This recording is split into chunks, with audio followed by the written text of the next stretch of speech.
Mechanical properties of solids, easy chapter है। Question एक basic सा न्यूमेरिकल आएगा, ग्राफ वाले क्वेश्चन पक्के आएंगे और इवन डेफिनेशन भी आता है, मतलब full out of full score कर सकते हैं।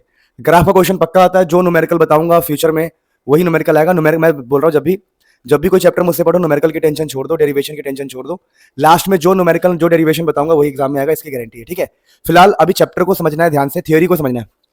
स्टेप क्या है, अगर आप थ्योरी समझ गए अच्छे से तो फ्यूचर में जब न्यूमेरिकल पढ़ोगे आसान लगेगा, समझे। तो थ्योरी को अच्छे से समझना है, थ्योरी मतलब कॉन्सेप्ट्स को अच्छे से गेन करना है। मैकेनिकल प्रॉपर्टीज ऑफ सॉलिड, यहां पर ना हम सॉलिड्स की प्रॉपर्टी के बारे में जानते हैं। क्या जानते हैं? सॉलिड की प्रॉपर्टीज। अब तो मतलब कौन सी प्रॉपर्टी को जानते हैं, ये तो चैप्टर पढ़ने के बाद पता लगेगा, है ना। लेकिन चैप्टर पढ़ने से पहले आपको कुछ बेसिक टर्म्स पता होना चाहिए, बेसिक बेसिक बातें, छोटी छोटी बातें पता होनी चाहिए। जैसे छोटी छोटी बातों में टर्म्स बोलते हैं, मतलब बेसिक कह सकते हो, बेसिक। आपको कुछ बेसिक्स को समझना पड़ेगा, बेसिक्स। जैसे पहला बेसिक हमारे हाथ में होता है डिफॉर्मिंग फोर्स। डिफॉर्मिंग फोर्स, पहले मुझे बताओ, मैंने कहा भाई मैंने कुछ बनाया है, मैंने फॉर्म किया है। डिफॉर्म, देखो समझो, फॉर्म मतलब एक प्रकार से बनाना। फॉर्म का एक मतलब होता है कि बनाना, भाई हमने बनाया है, बनाना। ये केला वाला बनाना नहीं है, ये अलग है ना। फॉर्म मतलब बनाना। मैंने कहा भाई मैंने फॉर्मेशन करी, क्या करिए, फॉर्मेशन, मैंने बनाया है किसी चीज को। लेकिन वहां वो कह रहा है डिफॉर्म। डिफॉर्म मतलब उल्टा, उसका बिगाड़ा है। एक होता है फॉर्मेशन, एक होता है बिगाड़ना, डिफॉर्मेशन। तो यहां पर डिफॉर्मिंग फोर्स, ऐसा फोर्स जो डिफॉर्म कर दे, बिगाड़ दे, उसे बोलेंगे डिफॉर्मिंग फोर्स। तो लिखा है a force which changes shape और साइज ऑफ एन ऑब्जेक्ट। ऐसा फोर्स जो शेप बदल दे, ऐसा फोर्स जो साइज बदल दे, वो होता है डिफॉर्मिंग फोर्स। मान लो मैं कहूं कि मेरे पास रसगुल्ला है, अब रसगुल्ले को मैंने अपने हाथों में दबा के ऐसे निचोड़ दिया, तो मैं बोलूंगा भैया मैंने डिफॉर्म कर दिया। क्या कर दिया? डिफॉर्म कर दिया। और जो फोर्स लगाया है उस फोर्स का नाम है डिफॉर्मिंग फोर्स। जैसे एनर्जी होती है, पॉजिटिव एनर्जी होती है, नेगेटिव एनर्जी, वैसी यह है डिफॉर्मिंग फोर्स। एक फोर्स से चीजें बनती है, एक फोर्स से बिगड़ सकती है, तो डिफॉर्मिंग फोर्स से बिगाड़ने वाली चीज है। तो अगर आप बेसिक बेसिक बातों को ध्यान से समझ लोगे तो आपके लिए जीवन बड़ा आसान हो जाएगा। सही चल रहा है सब? बहुत बढ़िया। अब दोस्तों यहां पर आपको एक स्टोरी समझनी पड़ेगी। बेसिक में हमने डिफॉर्मिंग फोर्स को जाना, अब स्टोरी को समझना। स्टोरी क्या है कि धरती पर ना कोई भी सॉलिड हो या कोई भी चीज हो, वो एटम से मिलकर बना होता है। जैसे ये भी एटम से मिलकर बना हुआ है। देखिए यहां एक एटम है दोस्तों, यहां एक एटम है। मैं आपको ये समझाने का प्रयास कर रहा हूं कि दुनिया पर कोई भी चीज एटम से मिलकर बनी होती है, एटम। और एटम्स के बीच में, इन एटम्स के बीच में ना एक डिस्टेंस होता है, डिस्टेंस। इस डिस्टेंस को मान लो हम डिस्टेंस बोलते हैं आर नॉट। आर नॉट बोल रहे हैं हम, आर नॉट। यहां से यहां तक डिस्टेंस को बोल रहे हैं आर, चलो आर बोल दो, जो मर्जी बोल दो, आर। अब ये सॉलिड है, एक सॉलिड, सॉलिड, और ये सॉलिड्स के एटम है, एटम से मिलकर बना होता है। इस डिस्टेंस पे, ये आर डिस्टेंस पर ये बड़े स्टेबल होते हैं। क्या होता है आर डिस्टेंस पे? स्टेबल। इनको बड़ा मजा आ रहा है, बहुत स्टेबल है, कोई दिक्कत नहीं, इतने डिस्टेंस पे बड़े स्टेबल है, बहुत मजे में है, कोई टेंशन ही नहीं।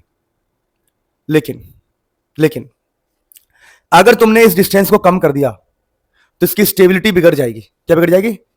अगर ये इसकी स्टेबिलिटी बिगड़ जाएगी तो ये कुछ ना कुछ तो करेगा, कुछ ना कुछ तो करेगा। फॉर एग्जाम्पल दोस्तों, फॉर एग्जाम्पल दोस्तों, मैं क्या करूं, मैं इस एटम को पकड़ के खींच दूं तो क्या होगा? खींचने से इन दोनों के बीच का डिस्टेंस बढ़ जाएगा। समझो, पहले दो लोग इतनी दूरी पर थे, अब तुमने खींच के एक को यहां कर दिया, एक यहीं का यही है, तो क्या इनके बीच का दूरी बढ़ा दिया? पहले ये स्टेबल था, अब ये है लेस स्टेबल या फिर अनस्टेबल। पहले स्टेबल था, अब क्या है? तो क्या ये दोबारा स्टेबल होना चाहेगा? हाँ। यानी अगर तुमने इसको इधर खींचा है तो ये दोनों एटम कुछ ऐसा करेंगे कि ये वाला चाहेगा इधर आना। क्या चाहेगा? अगर आप इधर डिफॉर्मिंग फोर्स लगाते हो, समझना मेरी बात को, अगर आपने इधर डिफॉर्मिंग फोर्स लगाया है, डिफॉर्मिंग फोर्स, और इसको लेस स्टेबल कर दिया, तो दोबारा स्टेबल होने के लिए ये पीछे जाना चाहेगा। पीछे जाना, तो ये जो पीछे जाने के लिए फोर्स लगा रहा है इसका नाम होता है रीस्टोरिंग फोर्स। क्या नाम होता है? Restoring force. रीस्टोरिंग फोर्स से मेरा क्या तात्पर्य है? जो रीस्टोर करे। रीस्टोर समझते हो? रीस्टोर, जो दोबारा लेके आए, रीगेन, रीस्टोर, रीस्टोर, पूरा दोबारा स्टोर करे। बात समझ पा रहे हो? तो आपको ये समझना पड़ेगा कि ये जो डिस्टेंस होता है दो एटम के बीच में, ये जो डिस्टेंस होता है, मैं आपको बता दूं बड़े प्यार से, इस डिस्टेंस का नाम होता है stable distance and having minimum energy. बहुत ही कम एनर्जी होता है। देखो कम एनर्जी होगा तो स्टेबल ज्यादा होगा। जैसे मैंने कहा, एक इंसान है 10 दिन से लेटा हुआ है बिस्तर पे, चुपचाप लेटा हुआ है, बड़ा स्टेबल है, बड़ा स्टेबल। स्टेबल मतलब जो हिल डुल ना करे। क्यों स्टेबल है वो? क्योंकि उसकी शादी हो गई है? नहीं, क्योंकि वो एनर्जी कम है उसके पास। जो एनर्जी कम होगा स्टेबल होगा, हिलडुल नहीं करेगा। मेरी बात समझे? तभी तो गाना बना है, इनसे होता ही नहीं है, क्योंकि वो स्टेबल है, हिलडुल नहीं कर पा रहा। गाना सुना है ये? नहीं सुना? इनसे होता ही नहीं है। किसी ने सुना हो सर्च मारना, यूट्यूब पे आएगा। क्योंकि वो स्टेबल है, इसलिए उससे हो नहीं पा रहा है। समझे?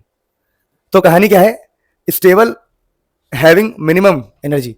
और इस स्टेबिलिटी को बिगाड़ोगे, अगर स्टेबिलिटी को बिगाड़ोगे तो कुछ ना कुछ तो करेगा। अब मान लीजिए कि मैंने कुछ नहीं किया, मैंने एक एटम यहां था, दूसरा एटम यहां था, और मैंने कहा दूसरा तो यहीं पर है, ऊपर वाले को दबा के यहां ले आया। अब सोचो क्या होगा? वो कह रहा भैया मैं तो ऐसे स्टेबल था, तुम मुझे पास ले आए, नहीं नहीं नहीं, अब मुझे दूर जाना है। तो तुमने फोर्स कैसे लगाया था बताओ? तुमने नीचे फोर्स लगा के उसको दबा दिया, तो वो ऊपर लगाएगा ताकि दोबारा कहां पहुंच जाए? यहीं पहुंच जाए। तो इस डिस्टेंस को बोलते हैं हम स्टेबल डिस्टेंस, और यहां पर एनर्जी मिनिमम होती है। समझे? ये आपने केमिस्ट्री 4 केमिकल बॉन्डिंग में पढ़ा होगा। केमिकल बॉन्डिंग में पढ़ा होगा, एक डिस्टेंस आता है जब पार्टिकल्स के बीच का एक डिस्टेंस होता है जिस पर वो बड़ा स्टेबल होते हैं। चलो जो भी है, केमिस्ट्री को ना रिलेट करते हैं, सिंपल सिंपल भाषा में अगर हम बात करें तो। फिर दोस्तों हमारे पास क्या आता है, समझना मेरी बात को, और इस चीज को समझना कि देखो भैया, अगर आपने फोर्स अंदर लगाया है, पार्टिकल क्या हो जाएंगे? क्लोज। पार्टिकल पास आ गए, अब वो क्या हो जाएंगे बताओ? Less stable. तो atom will try to achieve previous distance. क्या बोल रहे हैं? एटम विल ट्राई, एटम कोशिश करेगा टू अचीव प्रीवियस डिस्टेंस, वो पुराना डिस्टेंस पाने का प्रयास करेगा। अगर वो पुराना डिस्टेंस पाने का प्रयास करेगा, this property of solid is called elasticity. इसी को हम इलास्टिसिटी कहेंगे। अभी मैं डिफाइन नहीं कर रहा हूं, अभी मैंने कोई डेफिनेशन नहीं दी है, पर आपको समझना पड़ेगा कि इलास्टिसिटी क्या है। समझिए दोबारा, देखिए कि एटम्स को हम पास ले आए, क्लोज आ गए, और देखो स्टेबल इतने पर था, अब हो गया less stable. Atom will try to achieve previous distance, वो पहला वाला डिस्टेंस चाहेगा। This property of solid called elasticity. तो इलास्टिसिटी क्या होता है? इलास्टिसिटी क्या होता है? सॉलिड प्रॉपर्टी क्या होती है? तो भैया अपनी एटम्स को अपनी जगह पर लाने की जो प्रॉपर्टी है, जो शक्ति है, उसी को हम इलास्टिसिटी कहते हैं। कंफ्यूज नहीं होना है। मैंने कहा आप एटम को पास करोगे, वो एटम को दूर ले जाएगा। तुम एटम को दूर करोगे, वो एटम को पास लाएगा। ये जो शक्ति है, जो क्षमता है, ये जो ताकत है, इसको बोल रहे हैं हम इलास्टिसिटी। समझे मेरी बात को? तो डरने वाली कोई बात नहीं है। अरे बच्चों, अपने स्कूल का नाम कमेंट में लिखिए, क्योंकि मुझे क्वेश्चंस की सीरीज लानी है, प्रीवियस ईयर क्वेश्चन की सीरीज, न्यूमेरिकल की सीरीज लानी है।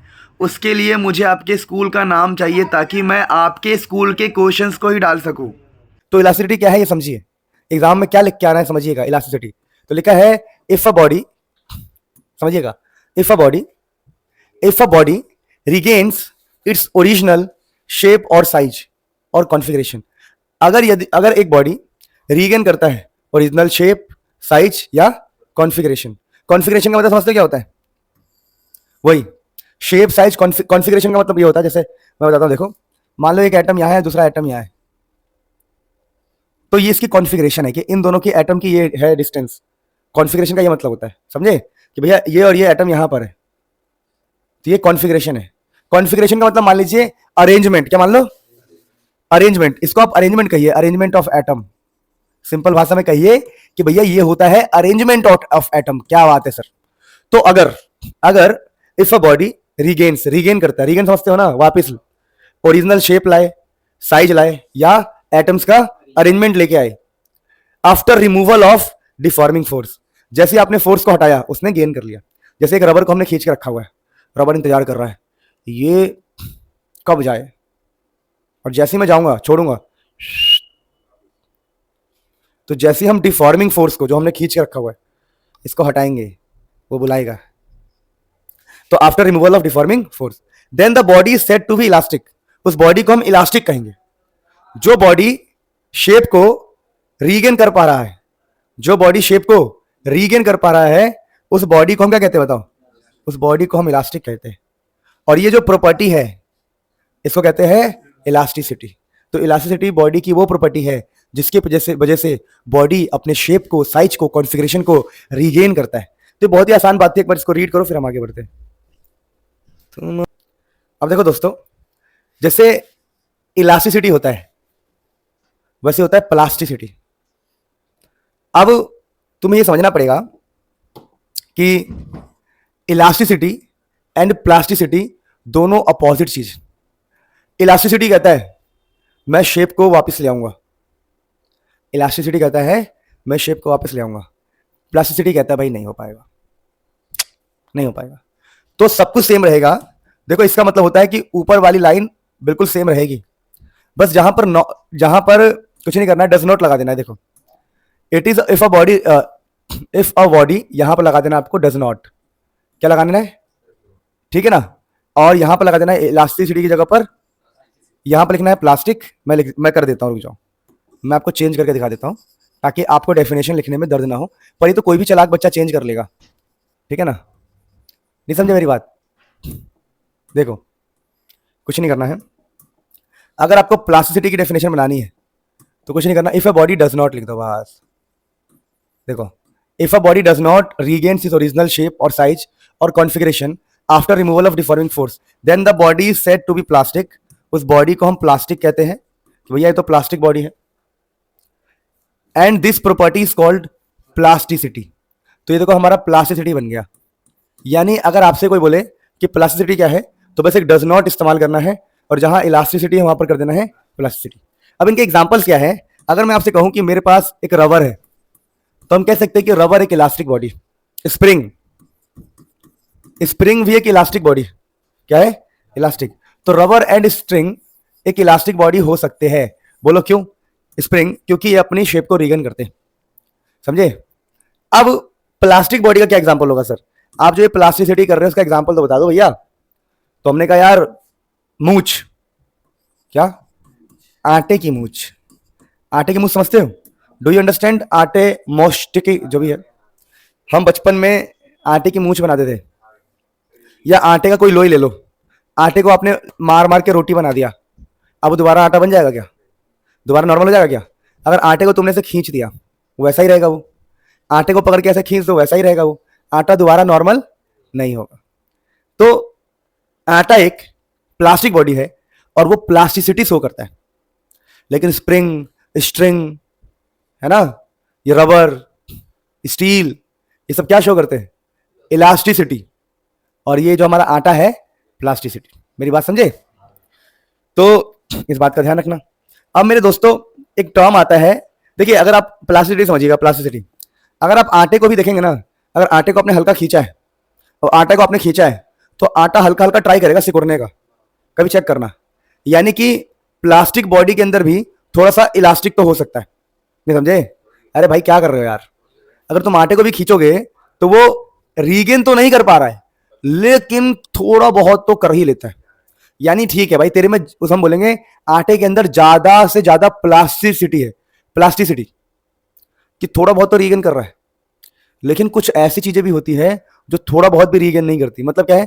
आपने खींच दिया अब वो जरा सा भी नहीं आएगा आगे, जरा सा भी नहीं आएगा। मैं दे दूंगा यहीं पर बेवकूफ।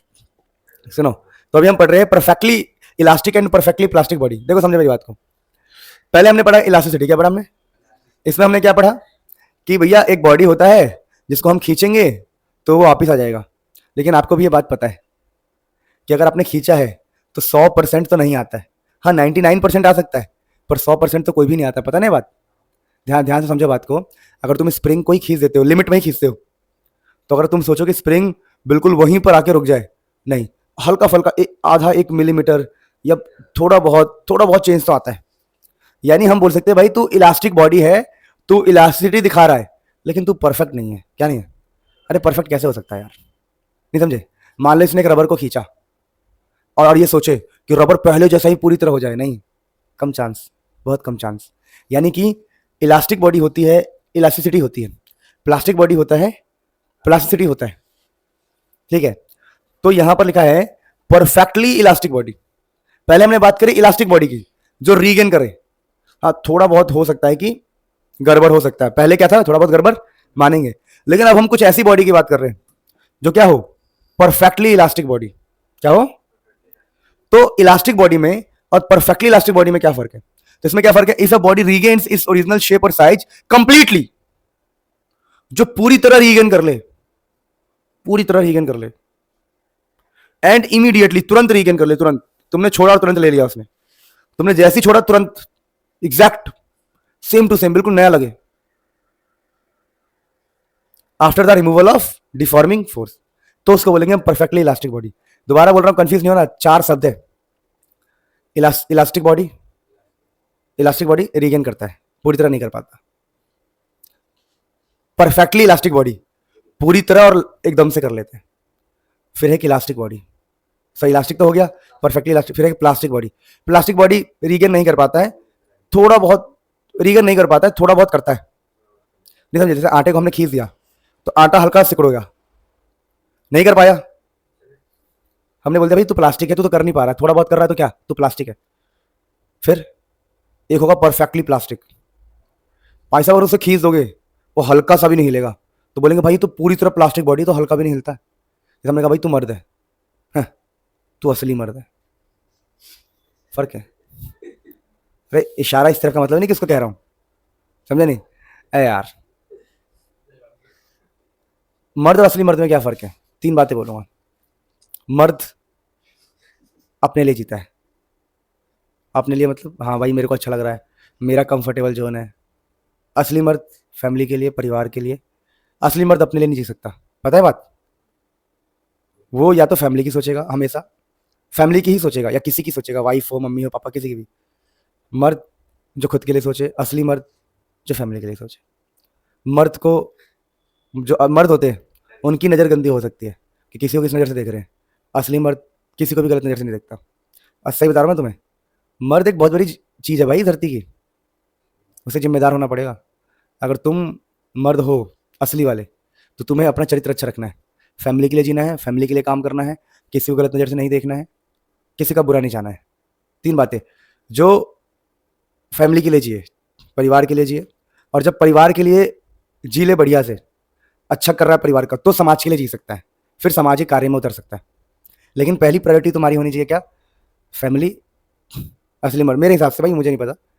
दूसरा, आपको किसी को भी गलत नज़र से नहीं देखना है, चाहे वो आदमी हो, औरत हो, कुत्ता हो, बिल्ली हो, गाय हो, सबको समान नज़र से देखना है, समान इज्जत देना है। और तीसरा क्या बताया मैंने, भूल गए? नहीं बताया? नहीं, फैमिली तो हो गया, समाज तो हो गया, क्या बात कर रहा है? सुनना कभी इस वीडियो को, 3 बताया मैंने, बता। चलो, मर्द को दर्द नहीं होता, असली मर्द को बहुत दर्द होता है, ठीक है भाई, तुम्हें नहीं पता। चलो चलो, तो क्वार्ज फाइबर, देखो इसका एग्जांपल बता रहा हूँ, समझना ध्यान से। देखो ये हमारा परफेक्टली इलास्टिक बॉडी, तो क्वार्ज फाइबर ऐसा होता है, परफेक्टली इलास्टिक होता है। मतलब अगर तुमने जैसे ही छोड़ा, परफेक्टली इलास्टिक मतलब कितना, ऑलमोस्ट 90% बोल सकते हो, 90% तक ये परफेक्टली इलास्टिक हो सकता है। क्योंकि धरती पर मैंने जैसा सुना है, आज तक ऐसा कोई भी चीज नहीं है जो परफेक्टली इलास्टिक हो, कि तुमने छोड़ा और तुरंत ही वो उस शेप में आ जाए। ये तो बहुत कठिन है ना भाई। वो क्या कह रहा है, डेफिनेशन देखो, डेफिनेशन कह रहा है परफेक्टली इलास्टिक वो होगा कि इमीडिएटली, कंप्लीटली, ऐसी चीजें मिलना बहुत टफ है। हाँ, इसकी नकल कर सकता है कोई, जैसे कि क्वार्ज, ये जो क्वार्ज फाइबर है ऑलमोस्ट 90%, 99% तक परफेक्टली इलास्टिक बॉडी की नकल कर सकता है, समझे? लेकिन सोचो ऐसे कह रहे हैं परफेक्टली इलास्टिक, कि तुमने खींच के रखा है और जैसे ही छोड़ा वो पूरी तरह रीगेन कर ले तुरंत ही, झटके से ही। थोड़ा सा टफ, ऐसी बॉडी मिलना बहुत कठिन है। इसलिए हम कहते हैं कि इसकी नकल हो सकती है पर ये नहीं मिलेगा, ठीक है, ध्यान रखना। अब यहाँ लिखा है देखो, प्लास्टिक सिटी, बता दिया मैंने आपको, परफेक्टली प्लास्टिसिटी या परफेक्टली प्लास्टिक, कि if a body does not show any tendency to regain its original configuration called perfectly plastic body. जैसे पैराफिन वैक्स है, पुट्टी, पुट्टी समझते हो? पुट्टी, पुट्टी हमने लगा दिया दीवार पे, मान लो पुट्टी जो पेंट करने से पहले लगाते दीवार पे, व्हाइट व्हाइट नहीं लगाते। अब मान लो भैया तुम्हें कहा, तुमने उस बोरी से निकाल के पानी डाल दिया है और पुट्टी तैयार कर ली, और तुम दीवार पर ऐसे लपेट रहे हो, वो कह रहा ना भैया हम दोबारा वैसे बन जाएंगे, आ जाएंगे, नहीं समझे? ऐसा नहीं हो सकता ना, पुट्टी लग गई तो लग गई, पुट्टी रीगेन नहीं करती। तो पुट्टी एक परफेक्टली प्लास्टिक बॉडी की नकल कर सकता है, वैसा हो सकता है। वैसे पैराफिन, अब देखो ना, इस चैप्टर को समझने के लिए बनाया गया स्प्रिंग बॉल मॉडल। क्या बनाया गया? स्प्रिंग बॉल मॉडल एनसीईआरटी में दिया है। कहते हैं कि हम ऐसा मान लेंगे कि देखो जो भी काम हो रहा है ना स्प्रिंग की तरह ही तो हो रहा है। हम दबाए, चलो हम खींचे तो हमें अंदर खींचे। अरे स्प्रिंग में क्या होता है समझिए, स्प्रिंग में क्या होता है, मान लीजिए ये स्प्रिंग लगा हुआ है, ये स्प्रिंग लगा है, तो क्या होगा, तुम नीचे खींचोगे तो तुम्हें ऊपर खींचेगा स्प्रिंग, और तुम स्प्रिंग को दबाओगे। अरे यार कितना आसान तो है ये, समझ नहीं पा रहे। मान लो ये पेन स्प्रिंग है, इस पेन को तुमने इधर खींचा तो स्प्रिंग तुम्हें इधर खींचेगा। तो जो हम बातें कर रहे हैं इलास्टिसिटी की, किसकी बात कर रहे हैं, इलास्टिसिटी कहीं ना कहीं स्प्रिंग की तरह काम कर रहा है। किसकी तरह काम कर रहा है, स्प्रिंग की तरह। तो हमने ये मान लिया, खुद से ही मान लिया, ये बनाया गया मॉडल है। मॉडल मतलब जो इंसान खुद बनाता है सोच के। लोगों ने मान लिया कि भैया ये एटम है आपका और एटम्स के बीच में स्प्रिंग है, लोगों ने खुद से मान लिया। अरे असली में नहीं हो सकता यार, लोगों ने मान लिया कि एटम्स के बीच में स्प्रिंग है, तभी जब हम एक चीज को ऐसे खींचते हैं तो हमें ऐसे खींचता है। इसी को बोला गया स्प्रिंग बॉल मॉडल, जहां पर बॉल्स क्या होंगे, एटम, और उनके बीच में क्या लगा होगा, स्प्रिंग। क्या अगर तुम अंदर दबाओगे, डिफॉर्मिंग फोर्स है ये, अगर तुमने अंदर लगाया है डिफॉर्मिंग फोर्स तो तुम्हें बाहर मिलेगा रीस्टोरिंग फोर्स, तुम्हें रीस्टोरिंग फोर्स बाहर मिलेगा। तो इसी का नाम रख दिया स्प्रिंग बॉल मॉडल। क्या नाम रख दिया इसका, स्प्रिंग बॉल मॉडल। अब दोस्तों जब स्प्रिंग बॉल मॉडल समझ लेते हैं, सारी बातें समझ लेते हैं, तो अपने पास कुछ और हमें टर्म समझना है, बहुत ही इंपॉर्टेंट टर्म समझना है। अब आपका मजा आएगा, मजा, अब आप असली चीजों पर आए हो। देखिए पहला टर्म हमारे पास है स्ट्रेस, इसे बोलते हैं हम स्ट्रेस। अब आपके मन में ख्याल आएगा कि भाई स्ट्रेस किसे कहते हैं, क्या होता है स्ट्रेस। कुछ भी नहीं है यार, समझा रहा हूं। देखो मान लीजिए मैं आपसे कहता हूं कि मेरे पास एक ये छत है, छत, और छत से मैंने एक मोटे से वायर को लटका रखा है, वायर, और इस वायर के अंदर एटम्स है, बहुत सारे एटम्स। अब तुमने क्या किया, तुमने इसको नीचे फोर्स लगा दिया, लगा दिया, तुमने अप्लाइड फोर्स नीचे लगा दिया, अप्लाइड, बाहर से फोर्स लगा के नीचे खींच दिया। अगर आप बाहर से फोर्स लगा के नीचे खींचोगे तो क्या इसके अंदर, तो दोस्तों क्या इसके अंदर ऊपर, क्या इसके अंदर ऊपर, ध्यान दो, क्या इसके अंदर ऊपर रीस्टोरिंग फोर्स पैदा होगा। तुम गधे हो गया, तुम अगर नीचे खींचोगे तो ऊपर कौन सा फोर्स पैदा होगा, रीस्टोरिंग, जिसको बोल रहे हैं एफ, नीचे आर सिंबल। तो ये रीस्टोरिंग फोर्स कितने एरिया में है उससे हमें डिवाइड करना है, restoring force per unit area. ये जो रीस्टोरिंग फोर्स पैदा हुआ है कितने एरिया में है उसको बोलते हैं हम स्ट्रेस। क्या बोलते हैं, स्ट्रेस। अब एक बात बता दूं, जब इक्विलिब्रियम आएगा, इक्विलिब्रियम मतलब जब, देखो भैया सिंपल सा, न्यूटन साहब का थर्ड लॉ क्या कहता है, थर्ड लॉ कहता है कि जितना फोर्स आप नीचे लगाओगे उतना ही फोर्स तो ऊपर पैदा होगा। तो हम ये भी कह सकते हैं कि रीस्टोरिंग फोर्स अपॉन एरिया को हम स्ट्रेस कह रहे हैं। क्या कह रहे हैं हम, स्ट्रेस। तो हम स्ट्रेस को ऐसे भी कह सकते हैं, stress is equal to restoring upon area, या फिर अप्लाइड फोर्स। नहीं समझ में आया, अरे मूर्ख, ये वाला फोर्स और ये वाला फोर्स दोनों बराबर होगा। तो अभी आपने क्या लिखा है, रीस्टोरिंग फोर्स अपॉन में एरिया, या फिर आप क्या बोल दो, फोर्स अप्लाइड अपॉन में एरिया। ये दोनों फोर्स एक तरह से बराबर होते हैं इक्विलिब्रियम में। ध्यान दो लिखा हुआ है, द स्ट्रेस की डेफिनेशन देखो, the internal restoring force developed पर यूनिट एरिया। पर यूनिट से क्या मतलब है मेरा, पर यूनिट से मतलब है मेरा डिवाइड करना। क्या मतलब है मेरा, तो द इंटरनल, आंदरूनिक फोर्स, अंदर का जो फोर्स है, अंदर का जो डेवलप्ड पर यूनिट एरिया, उसे क्या कहते हैं हम, स्ट्रेस। तो the internal restoring force developed पर unit area of cross section, इसको बोलते हैं एरिया ऑफ क्रॉस सेक्शन। ठीक है, लेकिन हम स्ट्रेस की डेफिनेशन ये लिख रहे हैं, देखिए फोर्स रीस्टोरिंग अपन में एरिया। अब देखो फोर्स का होता है न्यूटन और एरिया क्या होता है, मीटर। तो ये हो जाएगा आपका न्यूटन माइनस 2, फोर्स अपन में एरिया, न्यूटन माइनस 2। अब देखना ध्यान से, हमने बोला अगर इक्विलिब्रियम हो जाए, इक्विलिब्रियम मतलब ऊपर नीचे बराबर, तो जो रीस्टोरिंग है उसको हम क्या लिख सकते हैं, अप्लाइड। तो stress is equal to force applied अपन में एरिया। अब यहां से आपको थोड़ा सा लिखना भी पड़ेगा, ये सब चीजें याद करने के लिए। तो आप स्ट्रेस का फॉर्मूला लिख लो, बाकी ये नोट्स घर से लिखना, ठीक है। स्ट्रेस का फॉर्मूला लिख लो, या तो ध्यान दो, यहां पे लिखा हुआ है स्ट्रेस, हरे कृष्ण, स्ट्रेस देखो, stress, stress, stress it is a tensor quantity. अब ये क्या बात है भाई, देखिए तीन चीजें समझी जाती है, वेक्टर, ध्यान देना, स्केलर, और कुछ ऐसा ही होता है टेंसर। अब इनमें फर्क क्या है, इसकी होती है फिक्स डायरेक्शन, और स्केलर या फिर टेंसर इनमें डायरेक्शन फिक्स नहीं होती, डायरेक्शन फिक्स नहीं होती, इसमें डायरेक्शन फिक्स होगी। मतलब मैंने कहा फोर्स, सीधी बात है, फोर्स या तो इधर लगे या नीचे लगे, एक दिशा में फोर्स लगा सकता है इंसान। मैंने हथौड़ा मारना है तो इधर मारूंगा, सीधा ऐसे मार दिया, तो फोर्स की डायरेक्शन फिक्स होती है, फोर्स की डायरेक्शन फिक्स होती है, तो हम फोर्स को वेक्टर कहते हैं। लेकिन हम कह रहे हैं स्ट्रेस एक टेंसर है, क्योंकि इसके पास डायरेक्शन फिक्स नहीं होता। क्यों? क्योंकि अगर आप ठीक से देखें, अगर एक वायर है, चलो यहीं दिखा रहा हूं, अगर एक हमारे पास वायर है, मोटा सा वायर है, और हम मान लेते हैं कि ये वायर के अंदर स्प्रिंग बॉल सिस्टम है हमारा, और हमने नीचे से ऐसे फोर्स लगा दिया है, तो आपको पता है वायर लंबा भी होगा और पतला भी होगा। अरे तुम वायर को खींचोगे तो लंबा होगा और पतला नहीं होगा।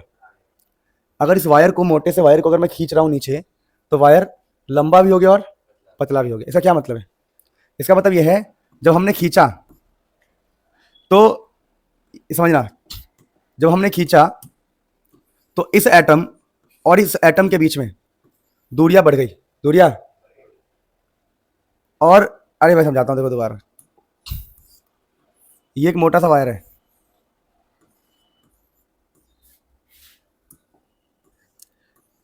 क्या क्या सोचते हैं दिमाग में, देखो दिमाग पागल है, बेवकूफ है दिमाग, ध्यान दो। अरे मेरे दिमाग में कुछ थॉट आने लग गए थे अभी। अरे नहीं, वैसे थॉट नहीं, छोटा मोटा पत्ता दुबला वाला नहीं, कुछ और, सुनो।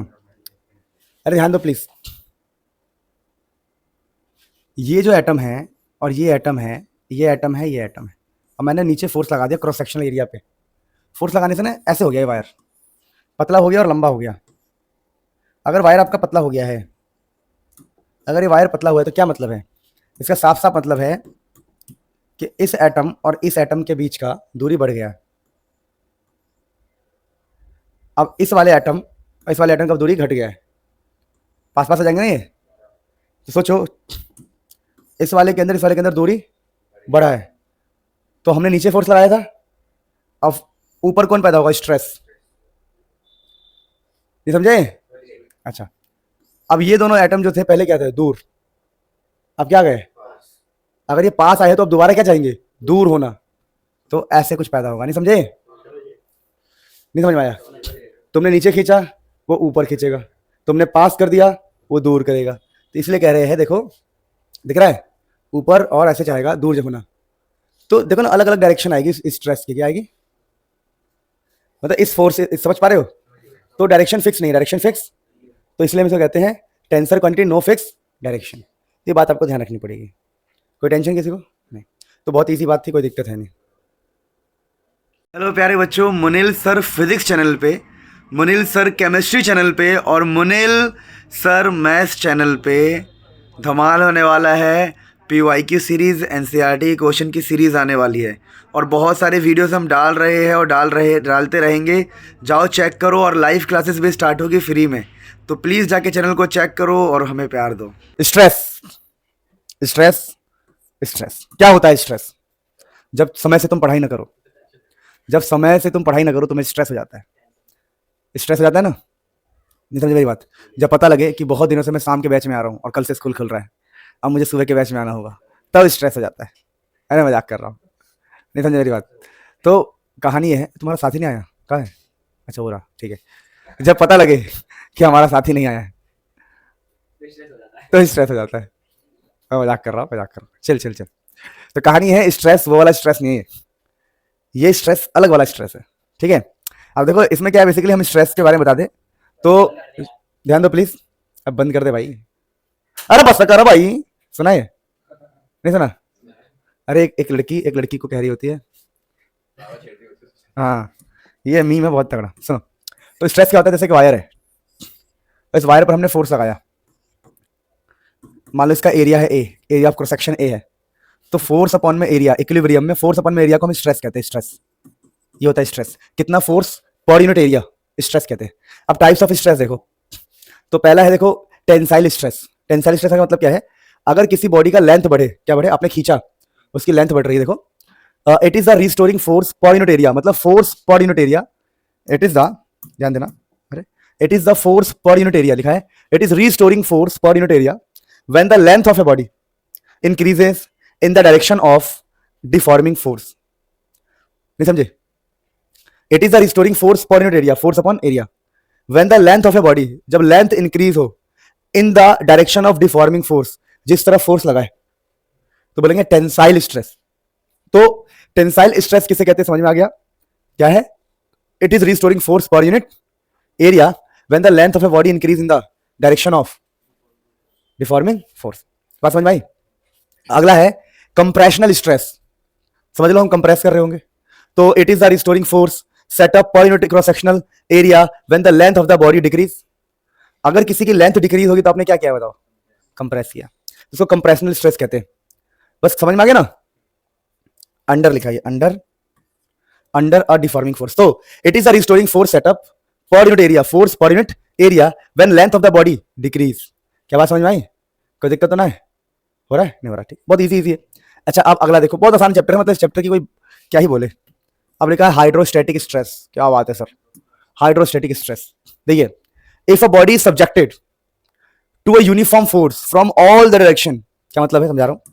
मान लीजिए एक बॉडी है, इस बॉडी को हमने चारों दिशाओं से फोर्स दे दिया, यूनिफॉर्म एक जैसा फोर्स, चारों पांचों दसों जितनी भी दिशाएं हैं, हर दिशा से हमने फोर्स लगा दिया। तो लिखा है if a body subjected to a uniform force, एक जैसा, यूनिफॉर्म मतलब एक जैसा फोर्स फ्रॉम ऑल साइड्स, हर साइड से, the stress is called hydrostatic stress. तो वहां पर जो स्ट्रेस पैदा होगा उसे बोलेंगे हाइड्रोस्टैटिक स्ट्रेस। समझ में आया? तो इसको बोलते हैं हाइड्रोस्टैटिक स्ट्रेस, जब बॉडी पे चारों दिशाओं से हम फोर्स लगाए, यूनिफॉर्म एक जैसा फोर्स लगाए। तो इससे देखो, जैसे ये मैंने बताया नीचे कि देखो इधर से भी 10, यहां से भी 10, यहां से भी 10, यहां से भी 10। ठीक है, अब अगला है टेंजेंशियल और शेयरिंग स्ट्रेस। ये थोड़ा इंपॉर्टेंट है समझना। इसमें क्या होता है दोस्तों, मान लो आप एक नई किताब खरीद के लाए और आपको में कीड़ा काट रहा है, कीड़ा काट रहा है मतलब आपको, मैं मजाक कर रहा हूँ, देखो ये किताब लेके आए तो आपने ऊपर से उस पर फोर्स लगाया तो किताब ऐसे टेढ़ी हो जाएगी। कोई किताब है किसी के पास? मेरे पास तो है, दिखाना दोस्त, कॉपी दिखाना। देखो देखो दोस्तों, अब ये कॉपी है, इसको मैंने ऐसे कर दिया, समझ रहे हो? ऐसे ऊपर से ऐसे कर दिया, तो नीचे वाला पार्ट तो यहीं पर है, पर ऊपर वाला पार्ट कहाँ चला गया? आगे। इसको बोलते हैं टेंजेंशियल। टेंजेंशियल समझते हो? टेंजेंट, टेंजेंशियल जो छू के निकल जाए, टेंजेंशियल। या फिर शेयरिंग स्ट्रेस। तो शेयरिंग स्ट्रेस में यही होता है, समझाता हूँ बढ़िया से। नीचे वाली चीज को हम फिक्स करते हैं। देखो जैसे हमारे पास यहाँ पर आप देखोगे तो ये कोई बॉडी है जिसको हमने बिल्कुल ऐसे रखा हुआ है और नीचे से फिक्स कर रखा है, इसका मतलब होता है फिक्स, जमा दिया, जमा, नीचे से जमा हुआ है और ऊपर से मजे ले रहा हूँ, जिसका टेंजेंट ऊपर छू रहा है, समझ ले रहा हूँ, तो टेढ़ा हो जाएगा, टेढ़ा। तो इसको बोलते हैं टेंजेंशियल स्ट्रेस। क्या बोलते हैं? टेंजेंशियल या फिर शेयरिंग स्ट्रेस। तो स्ट्रेस पढ़ने के बाद आप बस हेडिंग्स लिख लो, सारी चारों का नाम लिख लो। डेफिनेशन की नीड नहीं है, एग्जाम में नहीं आता है, फिर भी डेफिनेशन पता होना चाहिए, लेकिन टाइप्स ऑफ स्ट्रेस में नाम लिख लो ताकि आपको आगे काम आए। तो हमारा पहला होता है टेंसाइल, दूसरा कंप्रेशनल, तीसरा हाइड्रोस्टैटिक और चौथा बता ही दिया अभी। देखिए दोस्तों, अगला टॉपिक होता है हमारे पास स्ट्रेन। अब तुम बोलोगे स्ट्रेन क्या होता है? आपने सुना है स्ट्रेन? नहीं सुना? कहते हैं जब एक बच्चा कीचला के आता है तो मम्मी प्यार करती, कहती दाग कच्चे। रियल डायलॉग नहीं बोल सकते ना, दाग कच्चे। तो वो स्ट्रेन था, यही स्ट्रेन, लेकिन कुछ ऐसा ही समझा रहा हूँ। देखो कहानी ये है मेरे मूर्ख दोस्तों। अरे अरे अरे, मूर्ख बोल दिया हमें? नहीं यार, एक टीचर के नजरों में एक बच्चा हमेशा मूर्ख होता है। और याद रखो, अच्छा टीचर वो जो बच्चे को मूर्ख माने। आजकल स्कूल के टीचर कहते हैं तुम्हें आता होगा, तुमने 9th से पढ़ा होगा, तुमने 10th से पढ़ा होगा, चलो चलो तुम। गलत तरीका, ये गलत तरीका। बच्चे को मानो कुछ नहीं आता, बच्चों को जो जीरो मान के पढ़ाएगा वो बढ़िया टीचर बन जाएगा। तो मैं ट्राई करता हूँ कि पहले तो बहुत ट्राई करता था, जीरो ही मानता था, अब तो मानता हूँ कि चलो थोड़ा बहुत आता होगा। फिर भी देखो, मैं मूर्ख नहीं बोल रहा हूँ, मैं प्यार कर रहा हूँ तुम लोग, ध्यान दो। अब होता क्या, मान लीजिए कि हमारे पास एक रॉड है, इस रॉड की लेंथ है L, लेकिन तुम्हारे से रहा नहीं गया, तुमने स्ट्रेस लगा दिया, यानी फोर्स लगा दिया, इस एरिया पे फोर्स लगा दिया तुमने। अब क्या होगा, अगर तुम पकड़ के खींच दोगे तो लंबा हो जाएगा। क्या हो जाएगा? लंबा, लंबा होगा और पतला भी हो जाएगा। तो कहानी क्या है, देखो पहले इसकी जो लेंथ थी वो L थी, अब जो लेंथ में चेंज आया है, चेंज, मान लो लेंथ में अब जो चेंज आया है उसको हम बोल रहे हैं डेल्टा L। क्या बोल रहे हैं? डेल्टा L का मतलब है change in configuration, change in length. तो कितना लेंथ में चेंज हुआ है as compare to original, as compare to, उसको हम स्ट्रेस कहते हैं। चेंज इन लेंथ अपन में चेंज इन कॉन्फ़िगरेशन अपॉन में ओरिजिनल कॉन्फ़िगरेशन। समझे कि कितना चेंज हुआ है? देखो लिखा है स्ट्रेन क्या होता है, the ratio of change in configuration to the original configuration. इसको हम क्या कहते हैं? स्ट्रेन। अब स्ट्रेन देखो कितने टाइप के हो सकते हैं। पहला ये कि आपका लेंथ एल था, आपने चेंज किया डेल्टा एल। आपका वॉल्यूम वी था, आपने चेंज कर दिया दबा के डेल्टा वी। आप ऐसे थे, अब टेढ़ा हो गया। समझा रहा हूँ सारी बातों को, वेट करना। ये करके समझो, क्या करके। चलो पहले लेंथ वाला समझो। देखो पहले लेंथ एल था, अब डेल्टा एल चेंज कर दिया, तो ये हमारे पास एक स्ट्रेन हो गया। देखो स्ट्रेन, इसको बोलेंगे डेल्टा एल बाई एल। क्या बोलेंगे? Delta L by L, longitudinal strain. क्या बोलेंगे? Longitudinal strain. तो ये लेंथ वाला है, लेंथ वाले को बोलते हैं हम लॉन्गिट्यूडनल स्ट्रेन। अब मान लीजिए, समझिएगा, अब यहाँ पे देखिए, मान लीजिए किसी का जो वॉल्यूम था, चुप हो जाओ, किसी का वॉल्यूम था v, और तुमने चारों तरफ से दबा दिया, अब इसको छोटा कर दिया। क्या कर दिया? छोटा। तो इसका वॉल्यूम चेंज हुआ कितना? Delta we. कितना चेंज हुआ? तो डेल्टा वी अपन में ओरिजिनल, चेंज इन वॉल्यूम अपन में, इसको बोलते हैं वॉल्यूमेट्रिक स्ट्रेन। क्या हो जाएगा? Volumetric strain. मतलब कितना चेंज आ रहा है as compare to original. Change अपन में चेंज स्ट्रेन होता है। अच्छा, अब मान लीजिए कोई बंदा ऐसे था, एक्स, क्या था? एक्स इसकी लंबाई थी एक्स, और आपने इसको टेढ़ा कर दिया, तो कितने एंगल से ये मुड़ गया? बता ना, मुड़ जाता है। अरे यार तुम क्या हो यार, समझ नहीं आता। मान लो ये ऐसे है और तुमने इस पर फोर्स लगाओगे, तो सब ये अगर इसका ओरिजिनल है, ओरिजिनल, तो अब तो झुक जाएगा ना ऐसे। तो कितने एंगल से झुक गया, उस एंगल को बोलते हैं हम, सोचो क्या बोलते होंगे, सोचो सोचो सोचो, शियरिंग स्ट्रेन। ये रहा, ठीक है। नाम क्या होता है इसका? क्योंकि हमने स्ट्रेस कौन सा लगाया है? Shear strain. याद है? शियर वाला बोलते हैं इसको। मैंने कहा था नाम लिख लो। देखो तो स्ट्रेन का मतलब कितना हो जाएगा? स्ट्रेन का मतलब हो जाएगा, ध्यान दो, रुक जाओ, हाँ, ये एंगल कैसे निकालोगे? टेन थीटा से। कैसे निकालोगे? Tan theta. टेन थीटा क्या होता है बताओ? Tan theta perpendicular by base. नहीं समझ में आया? मैं समझा रहा हूँ। देखो अगर ये एक्स है और ये डेल्टा एक्स है, अगर मैं मुझे ये एंगल ही तो निकालना है कि कितना एंगल है, तो टेन थीटा क्या होगा बताओ? Delta x by perpendicular by base. इसी को हम स्ट्रेन कह रहे हैं। क्या कह रहे हैं? स्ट्रेन। स्ट्रेन मतलब कितने एंगल से झुक गया, और नाम होगा इसका शेयरिंग स्ट्रेन। क्या नाम होगा इसका? शेयरिंग। तो टेन थीटा निकालना है आपको। क्या निकालना है? Tan theta. देखो स्ट्रेन का मतलब है डेल्टा एक्स बाई एक्स, जो कि होता है tan theta, delta x by x. और इसी को क्या बोल रहे हैं हम? Shear strain. और इसकी डेफिनेशन क्या होगी? अभी देखो सबकी डेफिनेशन पढ़ते हैं एक एक करके।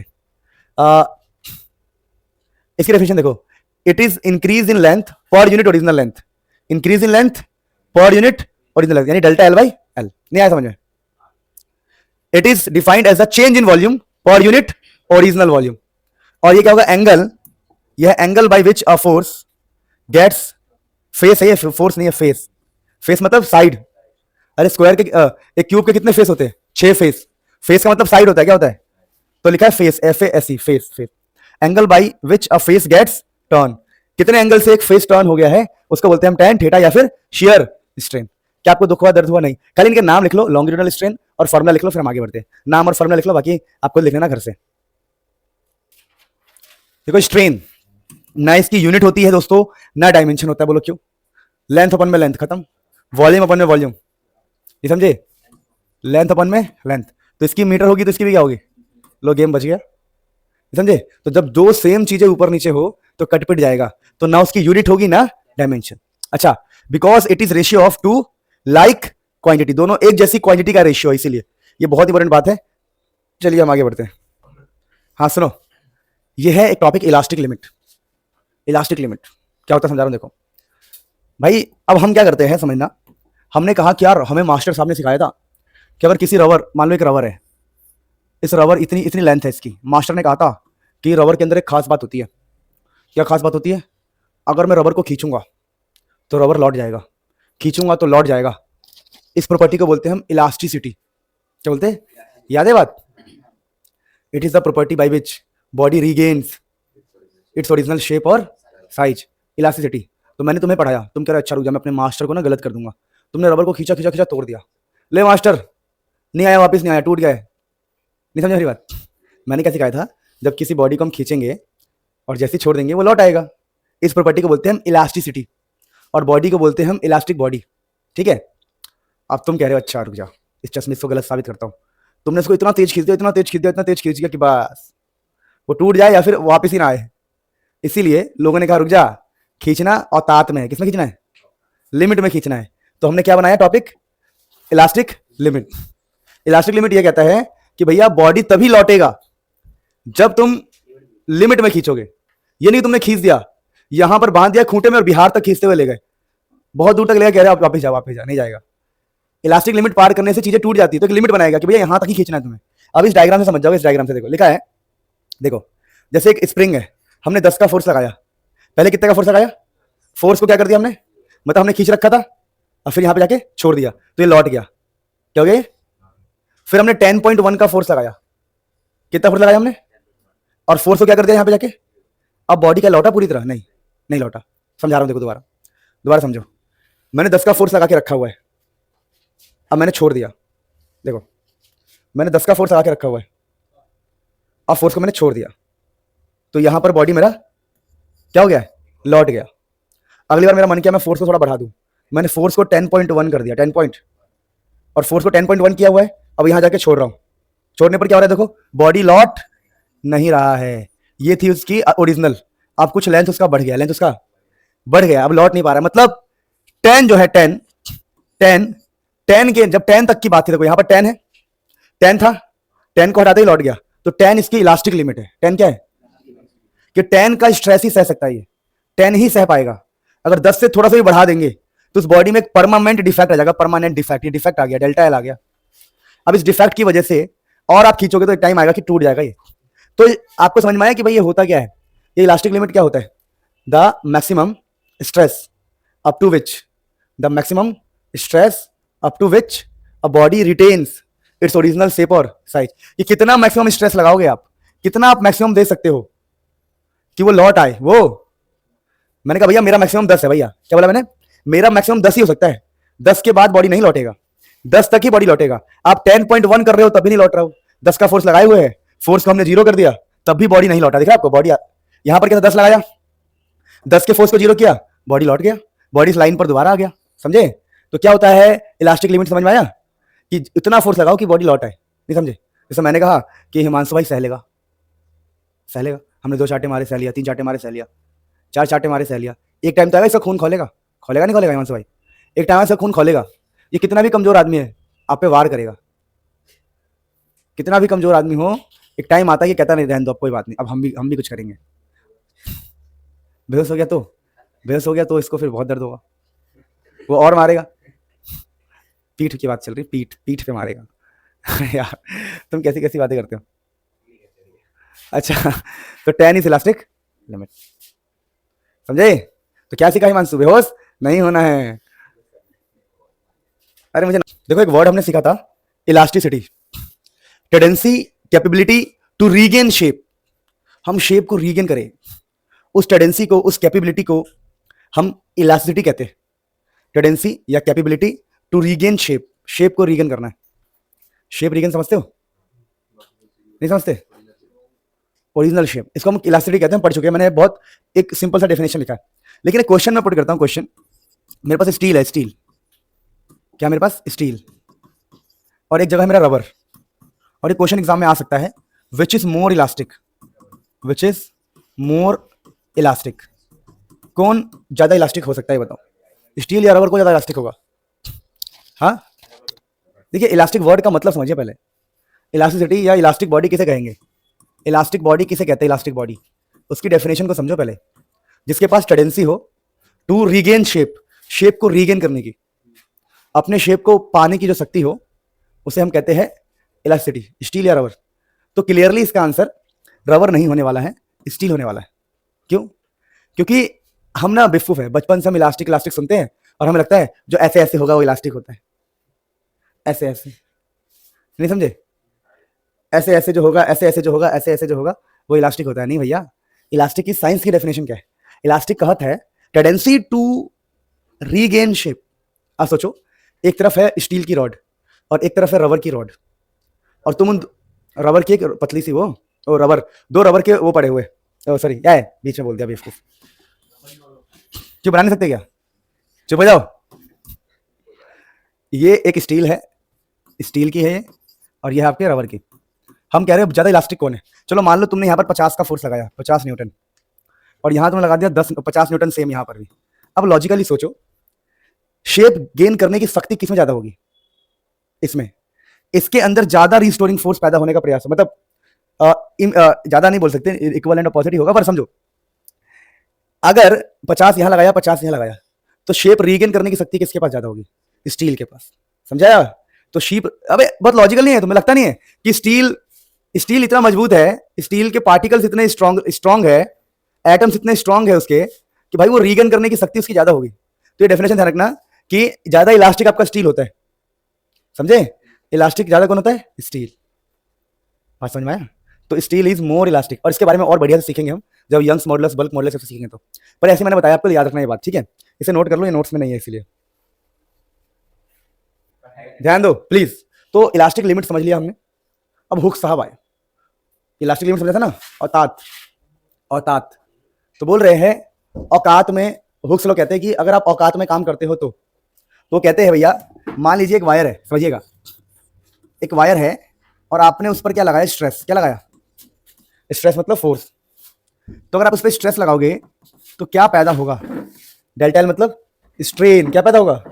तो बोला गया जो स्ट्रेस होगा ना वो डायरेक्टली प्रोपोर्शनल स्ट्रेन के होगा। स्ट्रेन समझते हो ना? स्ट्रेन क्या होता है? डेल्टा एल अपॉन में एल, यार है चेंज। तो जब हम स्ट्रेस लगाएंगे तो स्ट्रेन पैदा होगा। बहुत सीधी बात है कि नहीं? अगर मैं खींचूं तो खींचेगा नहीं खींचेगा? खींचेगा। तो जब मैं स्ट्रेस लगा रहा हूं तो क्या पैदा हो रहा है? चेंज, स्ट्रेन पैदा हो रहा है। तो यही हुक्स लॉ है, बस खत्म। With in the elastic limit, with in the elastic limit समझते हो कि भैया औकात में करना है। With in the elastic limit, आपको औकात में, ये नहीं कि तुमने तोड़ दिया ले, ये नहीं होना चाहिए। Within the elastic limit the stress is directly proportional to strain. तो stress is directly proportional to strain. अब यहां पर इस प्रोपोर्शनलिटी का साइन हटेगा तो यहां पर आएगा इक्वल, और ये होगा कांस्टेंट। क्या होगा? कांस्टेंट। तो stress is equal to constant into strain. Stress is equal to constant into में स्ट्रेन। अरे प्रोपोर्शनलिटी साइन हटेगा तो कांस्टेंट आएगा। अब अगर इस कांस्टेंट को हम निकाले तो कांस्टेंट क्या होगा बताओ? इधर स्ट्रेस से नीचे क्या जाएगा? अगर मुझे सिर्फ कांस्टेंट निकालना है तो स्ट्रेन नीचे आ जाएगा। तो कांस्टेंट की वैल्यू कितनी होगी बताओ? Stress by strain. और इसी कांस्टेंट का नाम होता है modulus of elasticity. Modulus of elasticity, इसका नाम होता है मॉडुलस ऑफ इलास्टिसिटी। समझे? तो आपको समझना पड़ेगा कि हुक्स लॉ में चल क्या रहा है। तो हुक्स लॉ की डेफिनेशन तो नहीं, लेकिन यहां से लिख लो ये पूरा, क्योंकि ये काम आएगा। फॉर्मूले तो अभी हाथों हाथ लिख लो, बाकी थ्योरी घर से लिख लेना। तो हमने पढ़ा मॉडुलस ऑफ इलास्टिसिटी। अब ध्यान से समझना, ध्यान से, ध्यान से देखो, ध्यान से। अब यहां देखो, मैंने जो वो था ना, समझा रहा हूं, रुक जाओ, बड़ा आसान चैप्टर है, ऐसे कोई टफ नहीं है। इस मॉडुलस ऑफ इलास्टिसिटी को हमने नाम रख दिया ई। बोल दिया भैया ये जो कांस्टेंट है मॉडुलस ऑफ इलास्टिसिटी को मैं ई बोल रहा हूं। क्या बोल रहा हूं? तो ई का मतलब क्या हो जाएगा? स्ट्रेस अपॉन में स्ट्रेन। तो मैंने आगे चल के इसको ई बोल दिया फिलहाल के लिए। ई हमारा हो गया स्ट्रेस अपॉन में स्ट्रेन। अब स्ट्रेस का फॉर्मूला याद है, फोर्स अपॉन में एरिया, और हमने स्ट्रेन लिया है डेल्टा एल बाई एल। तो आपको पता ही है डेल्टा एल बाई एल की यूनिट कुछ होगी क्या? नहीं, इसकी यूनिट नहीं होती है, मीटर मीटर कट जाएगा। तो यूनिट क्या निकलेगी बताओ? यूनिट फोर्स का न्यूटन और एरिया का मीटर माइनस 2, कुल मिला के बताओ ना। तो delta L by L same होने की वजह से इसकी यूनिट की बात हम नहीं करते, सिर्फ फोर्स अपॉन में एरिया हमारे काम का है। तो न्यूटन मीटर माइनस 2, क्योंकि नीचे है ना एरिया, एरिया होता है मीटर माइनस 2। और याद करो यही प्रेशर होता है, प्रेशर भी फोर्स अपॉन में एरिया ही होता है। समझ रहे हो? तो हम बोलेंगे देखो भैया बात ऐसा है कि प्रेशर का, क्या बोला हमने? प्रेशर, और ये फोर्स अपॉन में एरिया क्या होता है? स्ट्रेस। प्रेशर का, स्ट्रेस का, और याद करो अभी हमने पढ़ा मॉडुलस ऑफ इलास्टिसिटी। क्योंकि देखो अगर ये हमारे काम का नहीं है, एक्चुअली में फोर्स अपॉन में एरिया, और ये क्या है बताओ? अरे इलास्टिसिटी तो है ये। अरे यार समझो, देखो, बंद करो बंद करो। ये E modulus of elasticity, stress upon में स्ट्रेन। तो स्ट्रेन हमारे काम का नहीं है यूनिट के टाइम पे। जब यूनिट निकालेंगे तो स्ट्रेन की यूनिट नहीं होती है, यानी इलास्टिसिटी स्ट्रेस से जुड़ा हुआ है, और स्ट्रेस क्या होता है? फोर्स अपॉन में एरिया, वो प्रेशर से जुड़ा हुआ है। यानी अगर हम यूनिट की बात करें तो प्रेशर का, स्ट्रेस का और मॉडुलस ऑफ इलास्टिसिटी, इन तीनों का सेम यूनिट होता है। सबसे खास बात ये ध्यान रखना, ठीक है? क्योंकि नीचे डेल्टा एल बाई एल है या जो भी है हमारे काम का नहीं होता है। अब हमने ई पढ़ा, ई, ये ई में हमने क्या पढ़ा कि भैया ये तीन तरह, ई होता है स्ट्रेस अपॉन में स्ट्रेन। अब इस ई के तीन हिस्से होने वाले, बोलो क्यों? अगर आपने delta L by L use किया, आप delta V by V use कर सकते हो, आप एंगल भी यूज कर सकते हो। नहीं समझे? अरे कितने टाइप के स्ट्रेन थे यार? तीन तरह के स्ट्रेन थे। एक बार स्ट्रेन क्या था बताओ? Delta L by L. एक बार स्ट्रेन क्या था? Delta V by V. और एक बार स्ट्रेन था एंगल, कितने एंगल से मुड़ गया। तो इस टाइम हम बोलते हैं यंग्स मॉडुलस। क्या बोलते हैं? यंग्स मॉडुलस ऑफ, अरे यार कट गया नीचे से, यंग्स मॉडुलस ऑफ इलास्टिसिटी, क्योंकि ये लेंथ वाला है, और जो वॉल्यूम वाला होता है उसको बोलते हैं बल्क मॉडुलस। डरना नहीं है, elasticity, bulk modulus of elasticity. और यहां बोलते हैं शेयर मॉडुलस ऑफ इलास्टिसिटी। समझे? स्ट्रेस जो भी है अपन में थीटा, तो स्ट्रेस अपॉन में स्ट्रेन, स्ट्रेस अपॉन में स्ट्रेन, स्ट्रेस अपॉन में स्ट्रेन। अब हमारे स्ट्रेन तीन टाइप के स्ट्रेन, इसीलिए हमारा जो ई है, ई ये कितने टाइप का हो गया? थी। तो ई को हम वाई कब बोलेंगे ये बताओ? ई को हम वाई कब बोलेंगे? जब हम लेंथ की बात करें।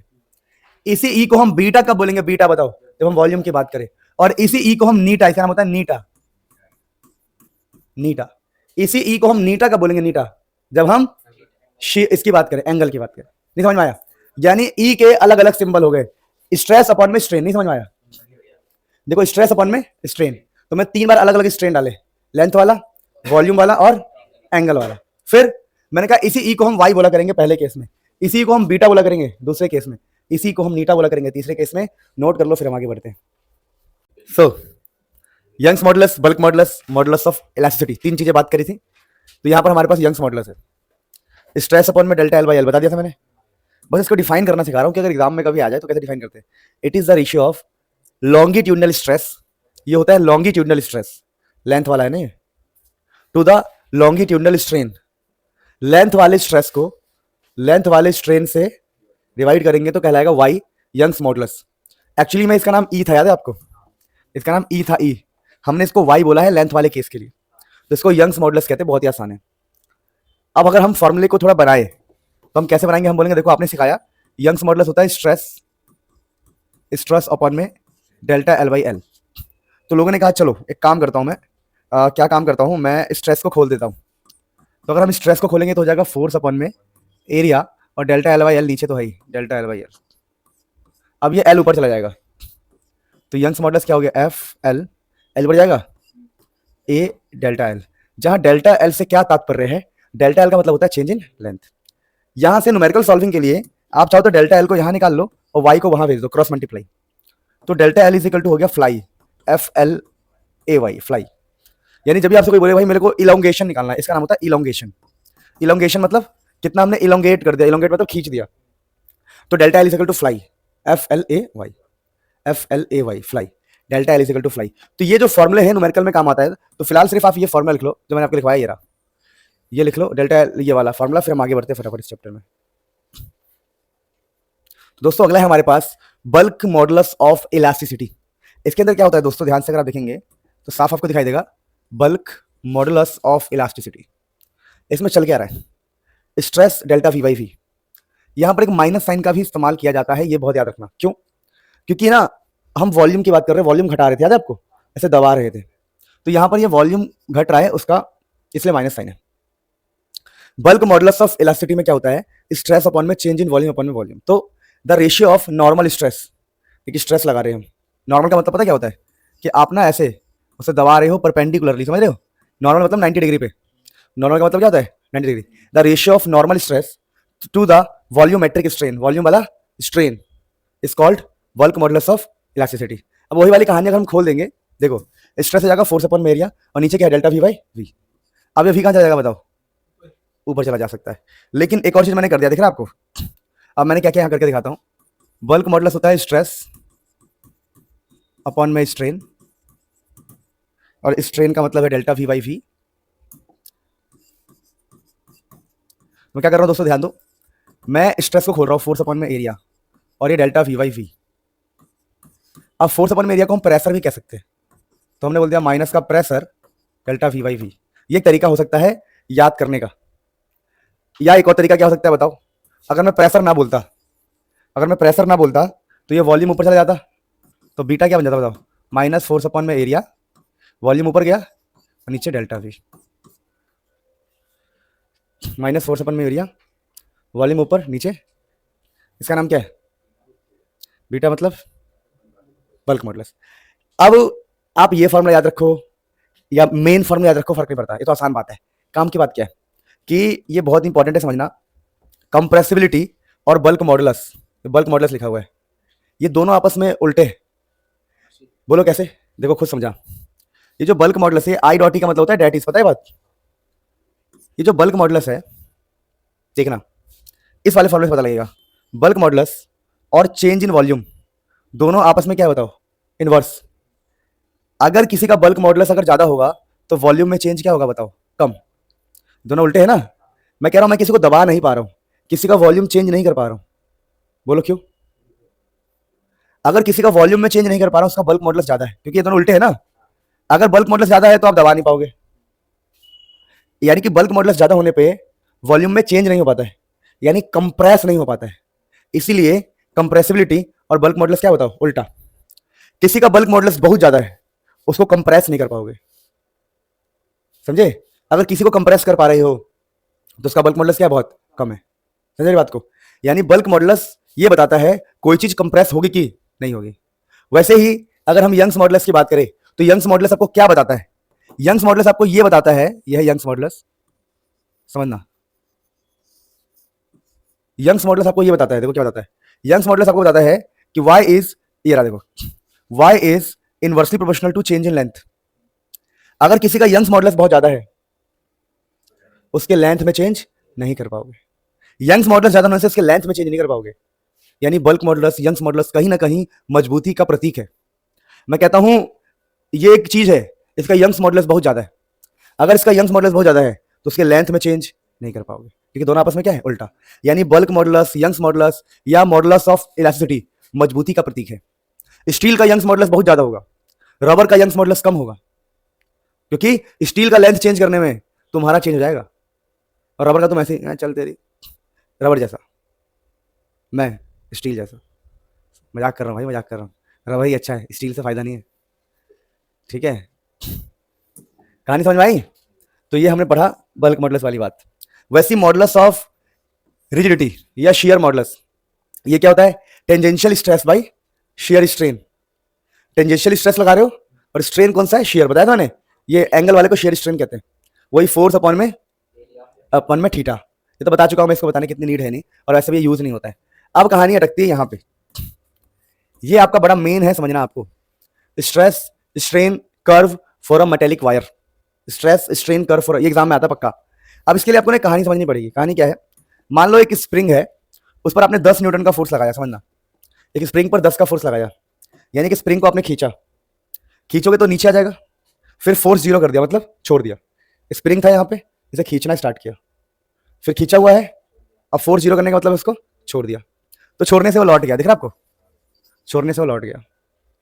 फिर मेरे को मजे लेने का मन था, होता है ना, खींचा छोड़ा किया छोड़ा, इस उम्मीद से कि कुछ हो जाए। कोई बात, ध्यान दो, गुड। तो खींचा, हाँ यहाँ से बहुत हंस रहा यार, फिर छोड़ दिया, छोड़ने से लौट गया, छोड़ने से फिर मेरा मन किया मैं और खींचूं, मैंने उसको और खींचा, अब फोर्स लगा दिया 40 का, 40 का फोर्स लगाया, देखो 40 का लगाया, फिर फोर्स को जीरो कर दिया, देखो लिखा हुआ है 40 का लगा दिया, फोर्स को बढ़ा दिया, पहले 10 था, 10 लगाया, फिर फोर्स को जीरो कर दिया, ऊपर पहुंच गया, वो ऊपर पहुंच गया, फिर फोर्स को मैंने लगाया रखा और थोड़ा तेज से खींच दिया है। कोई आया? रुक जाओ, ध्यान दो। मैं ये कह रहा था कि अब हमने 40 का लगाया ज्यादा फोर्स और छोड़ दिया, तो हमें क्या दिखा कि हल्का सा बढ़ गया है, देखो दिख रहा है, हल्का सा बढ़ा हुआ दिख रहा है। Don't try at home please, limit by force लगाना, पता लगा हाथ में आ जाए, ठीक है? पहले समझा रहा हूँ मैं, स्प्रिंग की बात चल रही है, घर पे जाकर तुम स्प्रिंग की एक्सपेरिमेंट कर रहे हो, बहुत फोर्स लगा दिया हाथ में तुम्हारे स्प्रिंग, और तुम चिल्ला रहे हो कि क्या हो गया, ठीक है? अब कहानी क्या समझ पा रहे हो? तो जब हमने लिमिट में एक फोर्स लगाया तो लौटा एग्जैक्टली, क्या एग्जैक्टली लौटा कि नहीं लौटा? लौटा। फिर तुमने भाई साहब फोर्स इतना लगा दिया कि तुम्हें पता लग गया भाई हल्का सा डिफेक्ट आ गया है। स्प्रिंग में ऐसा होता है, पता नहीं, स्प्रिंग में ऐसा होता है, लिमिट में खींचोगे पहुंच जाएगा, और थोड़ा तेज खींचोगे ज्यादा तो थोड़ा डिफेक्ट आएगा। फिर तुमने क्या किया, तुमने और फोर्स लगाया, कहा कि चलो भाई अब तो हो गया, अब तो हो गया, अब तो, और तुमने फोर्स को बढ़ा के 100 कर दिया, फिर जीरो कर दिया, फोर्स खींच दिया, अब छोड़ दिया, जीरो करने का मतलब छोड़ दिया, खींच के छोड़ दिया, तो अब लेंथ में चेंज आ गया, लेंथ में प्रॉपर चेंज दिख रहा है। तो हम कह सकते हैं कहीं ना कहीं इसकी यहां तक की लिमिट थी, औकात थी, यहां तक की 10 की इसकी औकात थी, 10 के बाद इसका गड़बड़ स्टार्ट हो गया। तो अब बाद में अगर और हम खींचेंगे तो क्या हो जाएगा, टूट जाएगा, बाद में और खींचेंगे तो बाद में प्लास्टिक की तरह बन जाएगा। ये प्लास्टिक देखो, इलास्टिक का मतलब होता है वापस लाना, और प्लास्टिक का मतलब होता है जा भाई जा, अब वापस नहीं ला सकते हम। तो इसी चीज को ग्राफ से दिखाया जाता है ऐसे, देखो कि सबसे पहले इस तरफ लेते हैं हम स्ट्रेस, इस तरफ लेते हैं स्ट्रेन, स्ट्रेस स्ट्रेन। तो होता क्या है समझिए ग्राफ में, कि सबसे पहले ना आपका वायर बिल्कुल नॉर्मल बिहेव करता है। नॉर्मल बिहेव करने का मतलब है वो हुक्स लॉ को फॉलो कर रहा है। याद आपको हुक्स लॉ क्या कहता है? हुक्स लॉ कहता है, अगर हुक्स लॉ की मैं बातें करूँ आपको, थोड़ी सी हुक्स लॉ का ज्ञान दे दूं यहीं पर, हल्का सा हुक्स लॉ का ज्ञान ले लो। हुक्स लॉ कहता है stress is directly proportional to strain, यानी स्ट्रेस और स्ट्रेन का ग्राफ बनाएंगे ना, समझना, अगर हम स्ट्रेस और स्ट्रेन का ग्राफ बनाएंगे तो वो सीधा रहेगा, लेकिन स्ट्रेस और स्ट्रेन का ग्राफ सीधा कब रहेगा? With in the elastic limit. याद है आपको? हुक्स लॉ कहता है लिमिट मत पार कर देना, with in the elastic limit. तो इलास्टिक लिमिट के अंदर सीधा रहेगा। तो याद है आपको, स्टार्टिंग में हम लिमिट में थे, तो जब हम लिमिट में थे तो लिमिट में हमारा ए तक कह सकते हैं कि ये प्रोपोर्शनल लिमिट, क्या नाम है इसका, कि आप लिमिट में हो इसलिए आपको ग्राफ कहीं ना कहीं सीधा आ रहा है, और हुक्स लॉ आपका वैलिड रहेगा। हुक्स लॉ क्या रहेगा? Hooke's law almost elastic limit तक वैलिड रहता है। तो हमने बोला ठीक है भाई, यहां तक की तो बात मुझे समझ में आती है। अब आगे देखो, आगे मुझे हल्का सा डिफेक्ट दिखना स्टार्ट हो गया, ग्राफ टेढ़ा हो गया हल्का सा। तो मैंने कहा भाई अब तो औकात आ गई है, अब हल्का फुल्का गड़बड़ दिख रहा है, इससे ज्यादा गड़बड़ नहीं करना है। तो इसको बोल दिया हमने इलास्टिक लिमिट। क्या बोल दिया हमने? अब ये लिमिट है, ये औकात है, इससे ज्यादा जाओगे दिक्कत हो जाएगी। तो हमने इसको लेके चला कि भाई हमारी लिमिट है, कि हमें फील हो गया कि हल्का फुल्का गड़बड़ हो रहा है, यहीं तक इसकी लिमिट है। नहीं समझ रही बात को? जब गड़बड़ फील होना स्टार्ट हो जाए तो समझ जाओ भाई इसकी औकात इतनी। मान लो तुम चार दोस्त आपस में हंसी मजाक कर रहे हो, अब तुम्हें पता इसके चेहरे से दिख गया कि भाई ये तो किलसने लग गया है, अब हो गया, अब तो लिमिट हो गई भाई, लिमिट हो गई, अब रहने दो रहने दो, किलस गया, किलस गया, ओए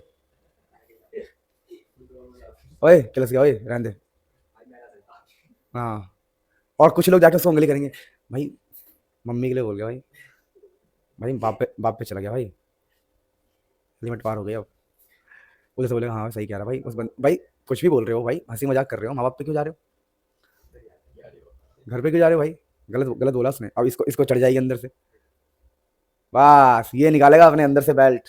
मजाक कर रहा हूँ, बेल्ट तो नहीं निकालेगा, क्योंकि अगर कमजोर हुआ सामने वाला तो बेल्ट निकालेगा, और कमजोर नहीं हुआ तब, अगर सामने वाला मजबूत है तब भी बेल्ट निकालेगा, लेकिन पहली बार में बेल्ट मारने के लिए, और दूसरी बार में बेल्ट निकालेगा। नहीं नहीं नहीं, समझना, कभी समझना इसको गहराई से, दिल्ली आओ फिर समझाता हूँ। क्या? कौन सी वाली बात? मैंने ये कहा देखो, अगर अगर बहस हुई है और सामने वाला पार्टी कमजोर है तो बेल्ट निकालेगा मारने के लिए, अगर बहस हुई है और सामने वाला पार्टी मजबूत है तब भी बेल्ट निकालेगा, लेकिन सिचुएशन कुछ हो रहा है। चलो है, समझा देना, कोई नहीं, तुम बढ़िया समझाना प्रैक्टिकली, मजाक कर रहा हूं, ध्यान दो। अब देखो, फिर हम थोड़ा और आगे, हम तो लिमिट, हम तो कह रहे भैया हम तो लिमिट पे खड़े हैं, पर हम मानेंगे नहीं, हमने थोड़ा बहुत भी खींचा, तो भैया अब आ चुका है आपका भाई, इसको इलास्टिक लिमिट या यील्ड पॉइंट कहते हैं, इस वाले बी को, बी और सी को कह सकते हो, यहाँ तक बी को कह रहे हैं वैसे हम, ठीक है, बी को, ये जो हमारा बी है, बी यही इलास्टिक लिमिट, यील्ड पॉइंट, मतलब यहाँ से गड़बड़ होना स्टार्ट होगा। फिर आपने कहा कि मैं हल्का और खींच दूंगा, तो जैसे तुम खींचोगे अब तुम्हें परमानेंट सेट दिखाई देगा। ये देखो, ये आपका स्ट्रेन आ चुका है, स्ट्रेन स्ट्रेन दिख रहा है को, यानी ये पता है कैसी सिचुएशन हो गई, अब ना आप खींच रहे हो तो डेल्टा एल आना, ये देखो लेंथ में चेंज आना स्टार्ट हो गया, परमानेंट सेट हो गया, लेंथ में चेंजेस स्टार्ट हो गए, समझ रहे हो? तो इसको बोलते हैं भाई परमानेंट डिफेक्ट हो गया, वो ठीक नहीं हो सकता। तो अब धीरे धीरे ये आपका कह सकते हो कि भैया अब आपका एक डिफेक्ट आ गया है, स्ट्रेन आ गया है, कंफर्म है कि ये हो गया आपका, इसको बोलेंगे परमानेंट सेट हो गया ये, ठीक है। अब चलो, ये तो आप समझ जाओगे धीरे धीरे समय के साथ। उसके बाद क्या है भैया, तुमने और फोर्स लगा दिया, तुमने लिमिट ही पार कर दिया, अब वो प्लास्टिक की तरह बन गया, ऐसे लमड़ता लमड़ता, समझ लो, लमड़ ऐसे, मतलब ऐसे ऐसे होगा वो, बस ऐसे ऐसे होता रहे, अब तो एकदम एकदम ऐसे आसानी से ऐसे। अरे कभी वो देखा तुमने स्प्रिंग को जो बहुत खींच देते हैं तो बीच में से ऐसे टूटने लग जाता है, वो टूटने नहीं, ऐसे ऐसे पतला होने लग जाता है, पतला होने लग जाता है प्लास्टिक की तरह, अब वो लौट नहीं सकता। तो फिर एक प्लास्टिक बिहेवियर आता है, और प्लास्टिक बिहेवियर आते आते, समझो मतलब कहानी क्या है, देखो ये ग्राफ हल्का सा ऊपर क्यों गया होगा ये सोचो आप, क्योंकि आपने फोर्स को बढ़ा रखा है, दिख नहीं रहा आपको, देखो स्ट्रेस भी तो बढ़ा है, फोर्स को बढ़ा रखा है ना आपने, तो वैसे खिंचता जा रहा है, फोर्स बढ़ रहा है, खिंचता जा रहा है आराम से, फोर्स बढ़ रहा है। और फिर एक टाइम पर इतना खिंच जाएगा कि तुम अगर अपना हाथ छोड़ भी दोगे तब भी वो टूट जाएगा। जैसे मैंने कहा कि स्प्रिंग है, मैंने 5 किलो का लगा रखा है, वो खिंच गया, 5 किलो हटा दिया, लौट आया, अब तुम उसमें 100 किलो लगा दो, 100 किलो लगाओगे तो ऐसे ऐसे ऐसे ऐसे होगा, तुम्हें लग रहा है टूट रहा है, ऐसे ऐसे होगा, 100 किलो लगा दो ना, स्प्रिंग ऐसे ऐसे ऐसे ऐसे हो रहा होगा, तुम्हें लगा टूट जाएगा, हटा दे, हटा 100 किलो, हटा 100 किलो, हटा, तुम 100 किलो हटा दोगे तब भी स्प्रिंग टूट जाएगा। नहीं समझे मेरी बात? अरे बेवकूफो, स्प्रिंग की जान निकल गई है, अब तुम सोच रहे हो कि वजन हटा दूं तब भी स्प्रिंग टूट जाएगी, इसलिए अब तुम फोर्स को घटा दोगे ना तब भी स्प्रिंग टूट जाएगी, फ्रैक्चर हो जाएगा। ये आसान नहीं ग्राफ को समझना, कि पहले तो लिमिट में काम चल रहा है तो कोई दिक्कत ना है, बाद में आपका परमानेंट सेट आ गया, यानी पॉइंट सी पता है क्या आपको, परमानेंट सेट लेके आया ये, इसको बोलते हैं परमानेंट सेट। एनसीईआरटी में ग्राफिक पर देख लेना परमानेंट सेट, तो यहाँ पर परमानेंट सेट हो जाएगा, ठीक है। उसके बाद प्लास्टिक बिहेवियर रहेगा, प्लास्टिक की तरह वो ग्रीगन नहीं कर सकता, बाद में वो टूट जाएगा। तो इसको बोलते हैं stress strain curve for a metallic wire. I hope आपको ये इजीली समझ में आया हो, नहीं समझ में आया है तो कुछ गड़बड़ है आपके साथ, फिर ध्यान रखना, क्योंकि बहुत आसान है समझना। दिव्यांशु भाई सही कह रहा हूँ मैं? ये करो ना मेरी तरफ तू देख सुबह सुबह, ठीक है? ध्यान से कहता बस मेरी तरफ ना देखे भैया, बाकी जो मर्जी हो जाए देखे। हाँ, अब याद करने वाली क्या बात है कि हमें पता है यंग्स मॉडुलस क्या होता है, स्ट्रेस अपॉन में स्ट्रेन, पर ये होता है डेल्टा एल बाई एल। तो हमने वही ग्राफ बनाया स्ट्रेस और स्ट्रेन का, तो एक सीधी रेखा आएगी। सीधी क्यों आएगी बताओ मुझे? क्योंकि स्ट्रेस और स्ट्रेन क्या होता है? Directly proportional. तो देखो तीन चीजें इस फॉर्मूले में, तीन चीजें स्ट्रेस स्ट्रेन। तो स्ट्रेस को हम इस एक्सिस पे रखते हैं, स्ट्रेन को इस एक्सिस पे। तो वाई कहाँ गया? यंग्स मॉडुलस कहाँ गया? तो यहाँ पर जो एंगल होता है स्लोप, ये जो tan थीटा होता है ना, स्लोप स्लोप स्लोप होता है y के बराबर, और स्लोप का मतलब है tan थीटा, ठीक है? tan थीटा होता है। तो अगर आपसे कोई बोले भैया हमने ग्राफ बनाया स्ट्रेस और स्ट्रेन का, उसका जो स्लोप है, उसका जो एंगल है, वो क्या देगा? वो देगा यंग्स मॉडुलस। तो यंग्स मॉडुलस से आपको स्ट्रेस में वो मिल जाता है, ठीक है ना? समझ में आया? सिंपल से ग्राफ है तो हमें ग्राफ ही पढ़ना है। तो लिखा है slope of stress strain graph gives modulus of elasticity, चाहे यंग्स मॉडुलस हो, चाहे बल्क मॉडुलस हो, चाहे कोई भी हो। सिंपल है, दोनों में से कोई भी हो, कोई फर्क नहीं पड़ता। तो स्लोप से हमें मिलता है मॉडुलस ऑफ इलास्टिसिटी। जैसे ये क्या है? यंग्स मॉडुलस ऑफ इलास्टिसिटी, पूरा नाम इसका था, याद है? तो बहुत सिंपल चैप्टर है, इसमें कोई वो नहीं है। अब देखिए कुछ ग्राफ्स है हमारे पास, जैसे कि देखिए अगर हमारे पास एक डक्टाइल मटेरियल है, डक्टाइल पता है किसे? डक्टाइल, डक्टाइल जिसको आप पीट सकते हो। जैसे मैंने कहा देखो यार मेरे पास स्टील है या लोहा है, कुछ भी, लोहे को खूब पीटते हैं हम, चल तेरी पिघला पिघला के पीटते हैं, पीट पीट के कुछ भी बना देते हैं हम उसका। समझ रहे हो मेरी बातें? समझे? तो लोहा एक डक्टाइल है जिसको पीटा जा सकता है, जैसे शीट्स बनाई जाए। तो लोहा एक डक्टाइल मटेरियल होता है। तो डक्टाइल के लिए ना देखो समझना, अगर हम स्ट्रेस और स्ट्रेन का कर्व बनाए तो ग्राफ ऐसा आएगा। देखो पहले तो लिमिट में काम होता है, पता ही आपको, बाद में उसका प्लास्टिक रेंज बहुत ज्यादा होगा, बाद में टूटेगा ये काफी बाद में। ये इसका इलास्टिक लिमिट है, इलास्टिक लिमिट में बिल्कुल स्ट्रेट रहेगा, स्ट्रेट रहेगा ना, हुक्स लॉ। हुक्स लॉ कहता है स्ट्रेट इलास्टिक लिमिट, यहां तक हुक्स लॉ वैलिड होता है। With in the elastic limit Hooke's law valid होगा ग्राफ के अंदर। उसके बाद उसको हम पीट रहे हैं, खूब पीट रहे, तब जाके टूटेगा, बहुत ब्रेकिंग पॉइंट बहुत दूर आएगा। यह है इलास्टिक लिमिट, यह है ब्रेकिंग पॉइंट। अब देखो यहां पर समझना, एक होता है ब्रिटल मटेरियल। क्या होता है ब्रिटल में? क्या होता है जैसे कि हमने भाई थोड़ा बहुत पीटा टूट गया, वो जैसे जिंक है, जिंक समझते हो? जिंक को थोड़ा बहुत पीटोगे टूट जाएगा, लोहे को पीटोगे नहीं टूटेगा, जितना मुझे आइडिया है। तो कुछ ऐसी मटेरियल भी होती है जिनको थोड़ा बहुत पीटो टूट जाता है, वो मतलब वो लचक वाले नहीं होते। सोना बड़ा डक्टाइल होता है, लचक वाला होता है, लेकिन कुछ ऐसी चीजें भी तो जल्दी जल्दी टूट जाती है, ब्रिटल। तो ब्रिटल मटेरियल के लिए क्या होगा? सब कुछ तो ठीक है पर जल्दी टूट गया, देखो ब्रेकिंग पॉइंट पहले ही आ गया, इसका प्लास्टिक रेंज कम है, फैलाव इसमें कम होगा। समझे? तो ये ग्राफ एग्जाम में आता है बनाने के लिए कि भाई ब्रिटल के लिए बनाओ, डक्टाइल के लिए बनाओ, फिर इलास्टोमर्स के लिए बनाओ। ये रहा, यह है इलास्टोमर्स, ये एग्जाम में आता है इलास्टोमर्स। लिख देता हूं मैं इलास्टोमर्स, अगर दिख नहीं रहा है तो। देखो इनका नाम होता है ना इलास्टोमर्स, इलास्टोमर्स, ठीक है? इलास्टोमर्स। इसमें क्या होता है? यह स्ट्रेस, ध्यान दो, इस तरफ है स्ट्रेस, इस तरफ है स्ट्रेन। तो ग्राफ ऐसे जा रहा है, कुछ स्ट्रेस स्ट्रेन ग्राफ ऐसे जा रहा है। क्या मतलब है? देखो कितना अजीब सा ग्राफ है, देखो खटैक। पढ़ो क्या लिखा है? The material which can be elastically stretched to a large value of strain. मतलब कि अगर आप हल्का सा भी चाहोगे तो एक से हो जाएगा। इलास्टोमर्स, इलास्टोमर्स में क्या होता है? The material which can be elastically stretched to a large value of strain, कि आप अगर फोर्स लगाते हो ना स्ट्रेन बहुत ज्यादा आ जाएगा। मतलब वो रुक जाओ एक सेकंड, ये स्विच ऑफ हो जाएगा वरना। मतलब ये है कि टूटने से पहले, जैसे हम किसी चीज को खींच रहे हैं तो जल्दी नहीं टूटेगा वो, आपने खींचा, जिसको हम बहुत ज्यादा स्ट्रेन दे सके, उसे इलास्टोमर्स कहते हैं। समझे? इलास्टोमर्स बड़ा आसान है। जैसे ग्राफ कैसा रहा है, शूं। कई सारी किताबें ऐसी ग्राफ भी बनाती है, कई सारी किताबें भाई ऐसी ग्राफ बनाती है। अब क्या करें स्ट्रेस स्ट्रेन में?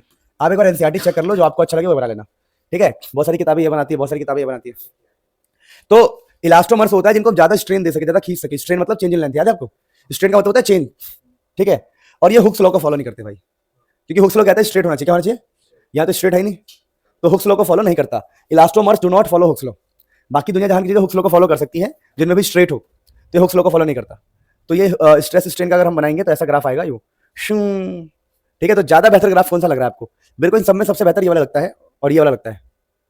कहाँ गया ऊपर वाला? सारे ग्राफ सही है अपने हिसाब से, मतलब लेकिन अलग अलग किताबों में अलग अलग बातें लिखी गई है। तो एनसीईआरटी में ये वाला लिखा गया है, तो आप इसको देख लेना, ठीक है ना? स्ट्रेस स्ट्रेन के ग्राफ, समझे? दैट इज व्हाट इलास्टोमर्स, जिसको हम ज्यादा से ज्यादा खींच सकते हैं। अब इस चैप्टर को थोड़ा और आगे बढ़ाए तो हमें क्या मिलता है? देखो ध्यान से, यहाँ पर एक कुछ इंपॉर्टेंट पॉइंट्स मिलते हैं हमें, जो एग्जाम में आता है। इंपॉर्टेंट लिखा हुआ है, देखो लिखा है इलास्टिक आफ्टर इफेक्ट। अब ये होता क्या है इलास्टिक आफ्टर इफेक्ट? मैं समझा रहा हूं, देखो जैसे कि मान लो आपने एक स्प्रिंग को खींचा, तो स्प्रिंग को आने में कुछ माइक्रो सेकंड, मिली सेकंड लगता है। ऐसा नहीं होता कि स्प्रिंग यहाँ पर है और झटके से वहीं पहुंच गया, बहुत झटके से नहीं, उसको आने में कुछ तो कुछ माइक्रो सेकंड, नैनो सेकंड कुछ तो लगेगा। या फिर मान लो हम बात करते हैं किसी ऐसी चीज की जिसको हमने ऐसे दबा दिया है, अब वो लौट रहा है, पर ऐसे लौट रहा है आराम आराम से। बहुत सारी चीजें ऐसी होती है ना जो आराम आराम से लौटती है। आपने दबा दिया, अब वो लौट रहा है, आपने दबा दिया वो लौट रहा है, या फिर आपने खींच दिया अब वो लौट रहा है। तो आते वक्त जो डिले होता है, उस डिले समझते हो, लेट, तो इलास्टिक आफ्टर इफेक्ट उसे कहते हैं। तो लिखा हुआ है the delay in regaining the original state, original condition को पाने में जो डिले होता है after removal of deforming force. जब हमने फोर्स लगा रखा है और जैसे हम फोर्स को छोड़ेंगे, जैसे हमने फोर्स को छोड़ा, अब उसको लौटने में हल्का सा डिले होगा, उस डिले को बोलते हैं हम elastic after effect. Elastic after effect तो बहुत आसान चैप्टर है थ्योरेटिकली अगर देखा जाए तो। फिर दोस्तों अगला होता है इलास्टिक फटीग, थकना। इसमें क्या होता है कि हम ना थकाते हैं किसी भी इलास्टिक मटेरियल को, थका सकते हैं। लोहा लिया मैंने और मुझे मान लो कि भाई मुझे एक लड़की से बड़ा प्रेम है और मुझे दिखाना है अपनी शक्ति। लड़की को लोहा नहीं मार रहा भाई मैं, सुन लो, शक्ति दिखाने की लड़की को ही मार दूंगा नहीं, कह रहा लड़की को लोहा मार दोगे नहीं, सुनो, तो मैं एक लोहा लेके आऊंगा, मैं कहूंगा मेरी प्रेमिका देखो कितनी ताकत है, बल है मुझ में, कहेगी चलो ठीक है इसे तोड़ के दिखाओ, तो मैं लोहे को ऐसे तोड़ू भाई, लेकिन मैं तो फिजिक्स का मास्टर, मैंने कहा तोड़ तो दूंगा इसको, कैसे करूंगा, लोहे को थका दूंगा। क्या करें, लोहे को थका दोगे भैया, थकता हर कोई है। लोहे को मैं ट्राई करूंगा किसी भी तरीके से, कहीं से भी जान लगा के एक बार ऐसे मोड़ दूंगा। पतला लोहा लाऊंगा भाई, मोटा नहीं लाऊंगा, टेंशन मत लो, थोड़ा पतला ही लाऊंगा कि मोड़ सकूं, चालाक हूं, मोड़ दिया। लोहा कह रहा है अबे चल टूट गया, मैं लोहा कह रहा है टूटूंगा ही नहीं। मैं कहा बेटे फिजिक्स पढ़ा हुआ हूँ, मास्टर हूँ मैं, लोहे ऐसे कर दूंगा, ऐसे कर दूंगा, ऐसे कर दूंगा, ऐसे कर दूंगा, ऐसे ऐसे ऐसे। लोहा कहेगा मास्टर जी थका दिया तुमने मुझे। वो जब समझ पा रहे बात को, जब भी लोहे के एटम ताकत लगाएंगे मैं भी ताकत लगा दूंगा, उनको मौका नहीं दूंगा कि तू बन जाए, लोहे के एटम्स को मौका नहीं दूंगा मैं ऐसे करूंगा फिर ऐसे कर दूंगा, फटाफट फटाफट फटाफट, लोहा थक जाएगा, इसलिए टूट जाता है वो। बचपन से कर रहे हो ना ये, गुड। आज घर पे जाओ खुद का करो, खुद करो, घर पे जाओ लोहे को ऐसे ऐसे करो, लोहे ऐसे करना ही। अच्छा सुनो, तो कहानी ये है कि अगर मेरे पास कोई चीज है और मुझे उसे थका के तोड़ना है तो मुझे अल्टरनेटिंग समझते हो, बार बार रिपीट करना पड़ेगा। तो वही वाली बात है देखो, तो loss in strength of a material का स्ट्रेंथ ही खत्म करवा दे हम due to repeated alternating strain मतलब चेंज, बार बार चेंज करते रहे, बढ़िया से बढ़िया चीज थक जाए। मेरी बातें समझे? तो यही तो लोग करते हैं। जैसे कि अगर मान लो ये एक करप्ट पुलिस वाला है, हमारा क्या नाम अशरफ भाई करप्ट पुलिस वाला है, और दिव्यांशु की बीवी भाग गई, समझो, दिव्यांशु की बीवी भाग गई है, ये क्या कंप्लेन लिखवाने, ये दिव्यांशु भाई कह रहा है देख भाई इतने लगेंगे, इतने, अशरफ भाई कह रहे हैं इतने लगेंगे, इतने अभी देने को तैयार नहीं है। तो ये पता क्या बोलेगा, पहले जाओ वहां से फॉर्म लो, वहां से पेन लो, घर जाना, अच्छे से सोना, परसों आना, चप्पल सही नहीं लग रही तुम्हारी कल आना, ये वो कपड़े सही नहीं पहने यार तुम पुलिस थाने आ रहे, कपड़े सही नहीं पहने कल आना परसों आना। इसको क्या करेगा, इसको स्ट्रेन देगा लगातार, ताकि इसका दिमाग ना बौखला जाए और जेब से निकाले 5,000 ले भैया तू कर, तो लिख यही। हिमांशु से घर चेक कर लिया एक बार, अरे तो बीवी तो भागी है, चेक करने की जरूरत है। अरे मजाक, आपको बुरा लगा कोई बात नहीं, एग्जाम्पल बढ़िया था ये। चलो मान लो तुम्हारे चोरी हो गए, कोई सामान तुम्हारा, अरे नहीं इसका सामान चोरी हो जाएगा तो सच में बीवी भाग जाएगी, अरे फिर भी चलो कोई नहीं। हाँ, तो कहानी आपको समझ में आ रही, कहानी क्या है, यही चीज इस्तेमाल करते हैं लोग आपको तोड़ने के लिए, मजाक नहीं कर रहा हूँ, ये बहुत ही कारगर तरीका है। अगर किसी का मनोबल तोड़ना है, जैसे कैदी को कैद में रख के, जेल में रख के मनोबल कैसे तोड़ते हैं उसे, जैसे अगर मान लो बहुत सख्त बंदा कुछ बोलेगा ही नहीं, तो उसका मनोबल तोड़ने का एक तरीका है रिपीटेशन, बार बार उसको ऐसे रिपीट करो चीजों को, उसे खाना दो, पानी, थोड़ा सा सोने मत दो, कुछ भी एक तरीका होता है कि जैसे नींद आ रही है रिपीट कर दो, ए पागल कर दो, तो ये तरीका होता है किसी इंसान को किसी भी चीज को तोड़ने का, रिपीट। कोई भी, इवन मैंने सुना था हिटलर कहता है, कोई कहता है किसी भी इंसान को तोड़ा जा सकता है, बस आपको उसके लिमिट तक पहुंचना है। और हर चीज की एक मतलब लिमिट होती है, इलास्टिक लिमिट होती है हर चीज की, किसी भी इंसान को तोड़ा जा सकता है, बढ़िया से बढ़िया इंसान को, बस समझ पा रहे हो? तो ये चीजें होती है, भगवान करे ना भागे और मुझे उसके घर जाके चेक भी ना करना पड़े, भाई ऐसी ऐसी बातें भी करते हो तुम। अब लिखा है इलास्टिक, ये बड़ा इंपॉर्टेंट होता है, elastic potential energy of a stretched wire. क्या मतलब है इसका समझा रहा हूं, देखो जैसे मान लीजिए आपके पास एक वायर है, ध्यान से समझना, ध्यान से। अब इस वायर को ना आप ऐसे खींच रहे हो, खींचने पर आप थक रहे हो, भाई देखो ना खींच, नहीं है, नहीं है ना, क्या यार है, शट उतारो, अभी उधर अभी इधर है, किधर किधर, थम जा भाई, थम जा भाई। उसको उसको उसको इनसिक्योरिटी तो नहीं हुई। तेरा घर देखा इसने? ना देखा? फिर क्या चिंता है? अच्छा, बीवी ने इसका घर देखा है। अच्छा अच्छा, मजाक कर रहा हूँ। अरे वैसे भी क्या फर्क पड़ता है, जो जाए इसको जाने दो।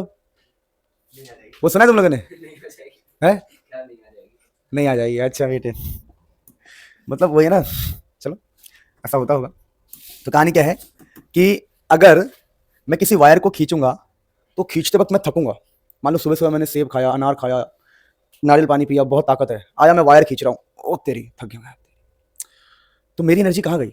तो कहते हैं energy can not be created not be destroyed. Energy सिर्फ ट्रांसफर हो सकता है। तो जो मैं थका हूँ तो मेरी जो एनर्जी है इस वायर में समा गई खींचने में। वही लिखा है elastic potential energy of a stretched wire.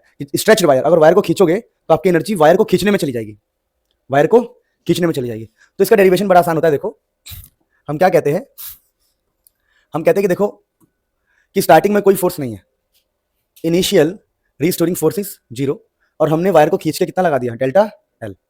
Force लगा कितना कर दिया हमने, डेल्टा एल। तो हमने कहा देखो भैया यहाँ पर वर्क का फॉर्मूला क्या होता है?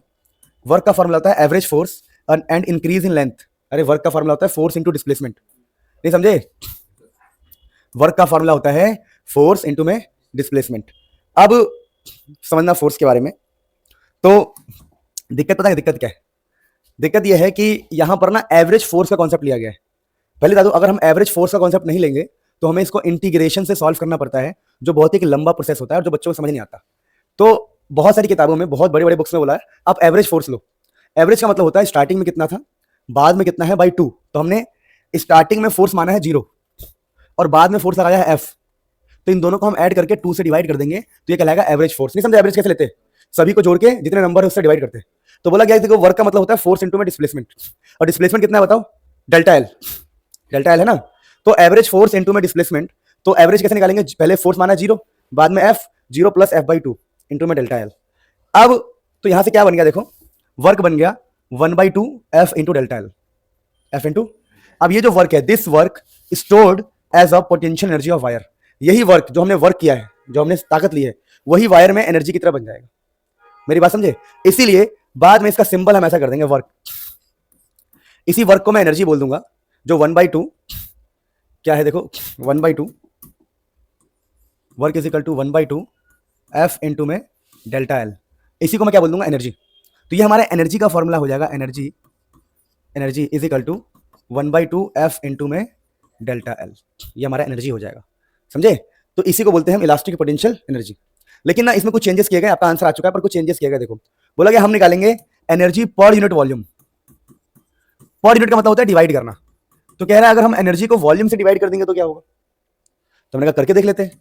तो हमने इस फॉर्मूले को ध्यान देना, ये जो फॉर्मूला हमारा एनर्जी, उसको वॉल्यूम से डिवाइड किया, तो मुझे इधर भी वॉल्यूम से डिवाइड करना पड़ेगा। और आपको मैं बता दूं कि length into breadth into height volume होता है, पता है बात? Length into breadth into height क्या होता है? वॉल्यूम। समझाता हूं मैं। देखो एक कॉन्सेप्ट होता है वॉल्यूम का, वॉल्यूम का कॉन्सेप्ट होता है लेंथ इंटू या side into side into side. सुना आप लोगों ने? Side into side into side, 3 बार साइड करते हैं तो क्या बन जाता है? वॉल्यूम। तो बताओ 2 साइड में क्या बन जाएगा? Area. Area into side, area into, तो वॉल्यूम का फॉर्मूला होता है एरिया इंटू में साइड। तो यहां पर हमने एनर्जी को वॉल्यूम से डिवाइड किया, दिख रहा होगा आपको, एनर्जी अपन में वॉल्यूम दोस्तों। तो यहां भी हमें डिवाइड करना पड़ेगा। तो 1/2 पहले से, F पहले से, डेल्टा एल पहले से ही है, तो यहां पर एरिया बाई लेंथ हो गया, एरिया इंटू, यानी कि एरिया इंटू में साइड। नहीं समझ में आया? इधर भी वॉल्यूम से डिवाइड किया है और इधर भी वॉल्यूम से। तो यहां पर एक जादू होगा, जब हम किसी को वॉल्यूम से डिवाइड करते हैं तो एक वर्ड यूज करते हैं हम, डेंसिटी। तो यह एनर्जी, जैसे हमने पढ़ा है देखो, मास अपन में वॉल्यूम क्या पढ़ा है? डेंसिटी। याद है आपको? इसको बोलते हैं मास डेंसिटी। मास अपन में वॉल्यूम क्या होता है? Mass density. तो यहां पर एनर्जी अपन में volume, energy per unit volume को हम बोलते हैं एनर्जी डेंसिटी। क्या नाम होता है इसका? Energy density. तो ये हमारा एनर्जी डेंसिटी है, एनर्जी पर यूनिट वॉल्यूम की। एनर्जी को आप वॉल्यूम से डिवाइड करोगे तो उसका सिंबल हो जाएगा यू। क्या हो जाएगा? इसको इकट्ठे हम क्या बोल रहे हैं? एनर्जी को जो वॉल्यूम से डिवाइड कर देंगे उसको हम यू बोलते हैं, यू। और इसका मतलब क्या होता है? एनर्जी पर यूनिट वॉल्यूम या फिर एनर्जी डेंसिटी। अब यहां पर देखो 1/2 तो 1/2 ही रहेगा। फोर्स अपन में एरिया हो जाता है स्ट्रेस, याद है आपको? और चेंज इन लेंथ अपन में लेंथ क्या होता है? स्ट्रेन। चेंज इन लेंथ अपन में लेंथ क्या होता है? स्ट्रेन। तो हमारा जो डेरिवेशन है वो तो यही खत्म हो गया था, पर हमने वॉल्यूम से डिवाइड करके हमने क्या निकाला कि एनर्जी डेंसिटी जो होता है वो होता है 1/2 स्ट्रेस इंटू स्ट्रेन। क्या इसमें और भी चेंजेस हम कर सकते हैं? हाँ कर सकते हैं। कैसे बताओ? यंग्स मॉडुलस का फॉर्मूला बताओ मुझे। यंग्स मॉडुलस क्या होता है? Stress by strain. तो स्ट्रेस क्या होगा बताओ?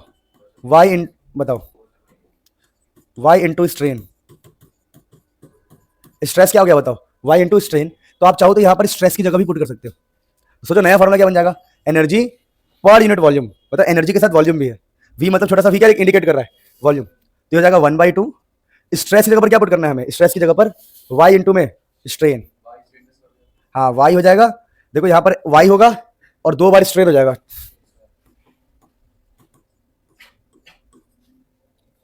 तो 1/2 वाई स्ट्रेन का स्क्वायर। तो ये सब एग्जाम में आ सकता है प्रूफ करने के लिए कि प्रूफ करो energy per unit volume strain के स्क्वायर के प्रोपोर्शनल है। एग्जाम में क्वेश्चन घुमा के आ सकता है। देखो मेन तो यहीं तक था, मेन ये रहा एनर्जी का फॉर्मूला जो हमें निकालना था, लेकिन कुछ हमने चेंजेस किया अकॉर्डिंग टू एग्जाम। एग्जाम में क्वेश्चन आएगा कि प्रूफ करो कि एनर्जी के फॉर्मूले में स्ट्रेस और स्ट्रेन आता है। तुम बोलोगे मास्टर क्या बात कर रहे हो, हमारे सर ने तो पहले करा दिया था, हमारे सर तो भाई गजब आदमी है। फिर आ जाएगा कि प्रूफ करो कि एनर्जी यंग्स मॉडुलस पे डिपेंड करता है। ले कर दिया। प्रूफ करो स्ट्रेन के स्क्वायर पे डिपेंड करता है। ले भाई कर दिया। तो जो पूछ रहे आपको पहले से ही आता है, कोई डरने वाली बात नहीं है, ये मैंने बता दिया आपको। ठीक है, अब ये वाला नोट कर लो बस, डेरिवेशन वाला। ठीक है, डेरिवेशन वाला नोट कर लो ना, घर पे जाके भूल जाओगे। बाकी तो थ्योरी थी सारी, ये डेरिवेशन है। डेरिवेशन नोट कर लो। चलो इस चैप्टर का एक लास्ट टॉपिक बता रहा हूं जो हमारे सिलेबस में नहीं है फिलहाल, फिर भी ये लिखा है ओल्ड ब्रिज। ब्रिज समझते, ब्रिज पुल। हमारे गांव में सच में ही नदी पार करके स्कूल जाते थे लोग, और ब्रिज था, ब्रिज। बहुत पुराने ब्रिज देखे मैंने, बहुत पुराने, अंग्रेजों के टाइम के भी। उन ब्रिज की खास बात क्या थी? अगर बीच में नदी है तो एक पोल यहाँ एक पोल यहाँ, और ये बिछा देते थे ऐसे। दिक्कत क्या थी? जो पुराने ब्रिज थे, ओल्ड ब्रिज, लोग उस पर चलते थे। चलेंगे लोग, बना चलने के लिए, गाड़ियां भी चलती थी, सारी चीजें। मालगाड़ी समझते हो? मालगाड़ी जो वजन वाला होता है, वजन वाला। तो होता क्या था, कुछ टाइम बाद आफ्टर सम टाइम ये हाल हो जाता है, ब्रिज ऐसे झुक जाता है। इसका नाम फिर लचका पड़ जाता है। लचका सुना आप लोगों ने? लचका, लचक जाता है। लचक, लचक समझते हो? लचक आ जाती है इसमें। तो पहले बोलते थे पुल, ब्रिज, बाद में नाम रख दिया लचका, क्योंकि लचकता है ये। ठीक है, तो अब ऐसा हो गया। अब ये सही तो ना है, सिचुएशन कहाँ सही है? ये तो चीज बेकार है। अब टेक्नोलॉजी बढ़ी, दुनिया बढ़ा, साइंस बढ़ा, तो लोगों ने इसके पीछे रीजन निकाला कि ये जो गैप आ रहा है, इस गैप का नाम रखा डिप्रेशन, डेल्टा। ये जो गैप है ना, गैप, इसका नाम रखा डेल्टा। लोगों ने इसकी स्टडी करी और डेल्टा के बारे में पता लगाया। तो जब डेल्टा के बारे में पता लगाया, डेल्टा का मतलब डिप्रेस, कितना नीचे हो गया, इसका मतलब कितना नीचे हुआ। पहले ऐसे था, कितना नीचे हो गया, नीचे। तो पता लगाया कि जो डेल्टा है इन बातों पर डिपेंड करता है। किस पर डिपेंड करता है? कि ब्रिज के ऊपर वेट क्या चल रहा है, ब्रिज के ऊपर लेंथ क्या है, ब्रिज की, ब्रिज का फैलाव कैसा है। फैलाव समझते हो? विड्थ, फैलाव। ब्रिज का डेप्थ कैसा है, समझा रहा हूं सब कुछ। और वाई का मतलब है यंग्स मॉडुलस, डेप्थ का मतलब है मोटाई। देखो जब हम ब्रिज बनाएंगे, जैसे ब्रिज बनाने के लिए क्या करते हैं, देखो ब्रिज बनाने के लिए ऐसे हम शीट्स बिछाएंगे ना, ऐसे। ब्रिज बनाने के लिए हम, देखो ब्रिज ऐसे बनता है, हम ऐसे ऐसे शीट्स बिछाएंगे, सीट्स। तो ये जो शीट्स है, एक के ऊपर एक, दूसरा तीसरा, ये कितना मोटा है। ब्रिज को बिछा रहे हैं तो शीट कितनी मोटी है, उसको बोल रहे हैं हम डी। क्या बोल रहे हैं? और जो फैला, मतलब ये कैसे फैला हुआ है इस तरफ, नहीं समझे? समझ आया? तो मोटाई पे डिपेंड करता है। तो यहाँ पर क्या लिखा हुआ है कि अगर अगर ब्रिज की मोटाई ज्यादा होगी तो डिप्रेशन कम होगा, फैलाव ज्यादा होगा तब भी डिप्रेशन कम होगा। अगर ब्रिज ऐसे फैला हुआ है, ये समझे, तब भी डिप्रेशन क्या होगा, कम। और ये लॉजिकल भी सही लगता है। सोचो एक बस एक सीधी सी पतली सी है, उस पर खड़े होकर तो झुकेगा ही वो, लेकिन अगर मोटा हो और फैला हो तो झुकने का चांस कम है। लेंथ, अगर ब्रिज लंबा हुआ तो डिप्रेशन क्या होगा, ज्यादा, क्योंकि इनके तो इनवर्सली है, ये तो नीचे है ना। अगर मोटाई ज्यादा है तो डिप्रेशन कम, चौड़ाई ज्यादा है तो डिप्रेशन, लेकिन अगर लेंथ ज्यादा है तो डिप्रेशन। और लेंथ के क्यूब पर डिपेंड कर रहा है भाई साहब। अगर लेंथ बहुत ज्यादा कर दिया तुमने, अब सोचो ना, देखो समझा रहा हूं, एक छोटी पुल है, यहां से यहां तक एक पुलिया है, तो गारंटी दे रहा हूं, गारंटी, ये पुलिया बहुत कम चांस है कि धस जाए। लेकिन यहां से यहां तक है तो भैया चांस है कि ये धस जाएगा। तो जब ये बात लोगों को पता थी और लोगों ने फॉर्मूला भी निकाला, तो लोगों ने क्या दिमाग लगाया, लोगों ने कहा भैया देखो हम किस किस चीज पर कंट्रोल पा सकते हैं, हम वेट पर कंट्रोल नहीं पा सकते। बोलो क्यों? अब वेट पे कंट्रोल नहीं पा सकते। अभी 10 लोग हैं पुल पे, कभी 20 लोग हैं, कभी 40 लोग हैं, कभी ट्रक चढ़ गया, तो वेट पर तो नहीं भाई, इसको तो नहीं छू सकते। ये तो 10 लोग है, 20 लोगों के ऊपर है, कितना वेट पड़ रहा है उसके ऊपर।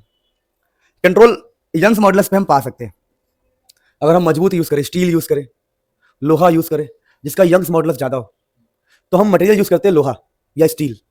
स्टील तब जो बहुत इंपॉर्टेंट ब्रिज हो, स्टील महंगा होता है ना, और स्टील का यंग्स मॉडल से ज्यादा होता है, तो हम लोहा इस्तेमाल कर लेते हैं क्योंकि स्टील अफोर्ड करना सबके बस की बात, स्टील महंगा होता है। तो लोगों ने कहा ठीक है हम लोहा इस्तेमाल कर लेंगे, कोई दिक्कत नहीं इसके लिए। तो लोगों ने कहा हम इस पर कंट्रोल कर लेंगे, ब्रिज थोड़ी चौड़ी बनाया करेंगे। और तो क्या होता है, जब ब्रिज चौड़ा और मोटा बन रहा हो तो गांव वाले खड़े हो कहते हैं अरे यूं प्रधान पैसों खाए, तभी देख रहे हो इतनी नीड थी, इतना चौड़ा बना रहे ये लोग पैसा खा रहे, सरकार से लेंगे 5 करोड़। नहीं समझते हो, गालियां बकते ना हम लोग, कहते हैं अरे इतने चौड़ा बनाने की क्या जरूरत है, अपना दिमाग लगाते हो एकदम बढ़िया, 2 बूढ़े बैठ जाएंगे दिमाग लगाएंगे, ये पुलिया इतनी बननी चाहिए थी, ये इतनी बना रहे हैं, इनको आएगा 20 करोड़, दिखाएंगे सरकार को कि 20 यूज हो गए हैं, थोड़ा सा बढ़ा दे रहे हैं 20 यूज हो गए, तो ऐसे दिमाग लगाते हैं लोग। ठीक है, तो हर बार गवर्नमेंट की गलती नहीं होती, गवर्नमेंट भी बहुत चालाक है। ठीक है, ठीक है, खाते होंगे मुझे नहीं पता है, जरूर खाते होंगे, पर आप हमेशा सही हो ये नहीं होता। जब तक सच्चाई नहीं पता होता हमें लगता कि अरे भाई हम तो भगवान है। हाँ ठीक है, अब दिक्कत ये है, पतला बना दे तो दिक्कत है, मोटा बना दे तो दिक्कत है, करप्शन। कहेंगे अरे इतनी सी नीड थी, तुम इतना चौड़ा बना रहे हो फैला के, पैसा पैसा खाना चाहता है ये, दिखाएगा कि देखो हमने, समझ रहे हो। फिर मोटाई, तो बोला कि हम फैलाव पे कंट्रोल करेंगे, मोटाई पे कंट्रोल करेंगे और लेंथ पर कंट्रोल करेंगे। तो क्या किया गया, पहले मोटा बनाए गए, मोटे मोटे बनाए गए लेयर पे लेयर, फिर बिर्थ फैलाव भी दिया गया। और इस पर कंट्रोल पाने के लिए क्या किया, देखो इस पर कंट्रोल पाने के लिए उन लोगों ने दिमाग लगाया, बोला यार कुछ नहीं करना है, यहां भी दो, पुल को छोटा कर दो,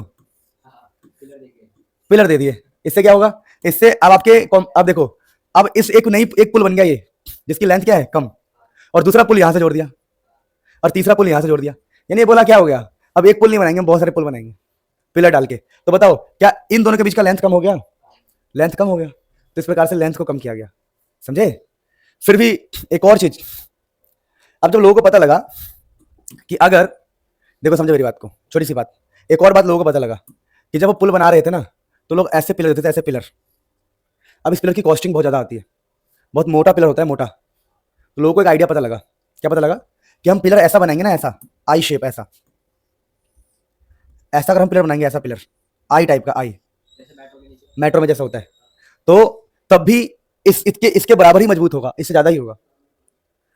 क्योंकि क्योंकि आप समझो ना, अब बात को समझो, डिप्रेशन इस बात पे डिपेंड नहीं करता कि साइड में कितना माल लगा हुआ है, इस पर डिपेंड नहीं करता कभी डिप्रेशन, समझे। तो लोगों ने फिर आई शेप्ड पुल भी बनाए, क्योंकि इसमें माल कॉस्टिंग बहुत ज्यादा लग रहा था, पैसा बहुत खर्च हो रहा था, और मजबूती इन दोनों की बराबर ही रहती है, तो आई शेप्ड कहते हैं इसको, आई शेप्ड पिलर। तो साइंस की वजह से बहुत चीजें बची है, बहुत बढ़िया हुआ है। तो जो मेट्रो में हम आई शेप्ड पिलर यूज करते हैं, और सोचो मोटे मोटे पिलर लगाएंगे, रोड घेरेगा, रोड भी घेरेगा, पैसा भी लगेगा, टाइम भी लगेगा, मटेरियल लगेगा, कॉस्टिंग लगेगी, आई शेप्ड पिलर यूज करते हैं। और देखो तो मेट्रो के हर हर करीबन 100 मीटर पे पिलर बनाया गया है, उन्हें 20 से झुक जाएगा वो। हम तो मेट्रो में घूम रहे थे, घूमते घूमते अरे बादल दिखने लग गए, नहीं समझे मेरी बात को, समझ रहे हो। जैसी बादल दिखे, बगल में खौलता हुआ तेल, ओहो हो, तूने, हाँ, तुम सोच रहे हो क्या है ये खौलता हुआ तेल, और देख रहे हो आदमी फ्राई होकर निकल रहा है, अच्छा नर्क में पहुंच गया हूँ, ओहो हो। हम बताओ अगर हमारे साथ कुछ होता है हम कहाँ जाएंगे, नर्क या स्वर्ग। मेरा तो स्वर्ग है, मैं इतना शरीफ आदमी, इतना बढ़िया आदमी, तू भी स्वर्ग जाएगा, तू नहीं भागा, बीवी भागी, और आप ये नर्क जाएगा, किसी और की बीवी को अपने घर में रख लिया और 2 दिन बाद लौटा रहा है। 2 दिन क्यों लगाए, तूने क्या कर रहा था ऐसा बेवकूफ। चलो bye, take care, enjoy your time, भगवान आपका खूब भला करे। चैप्टर खत्म होता है।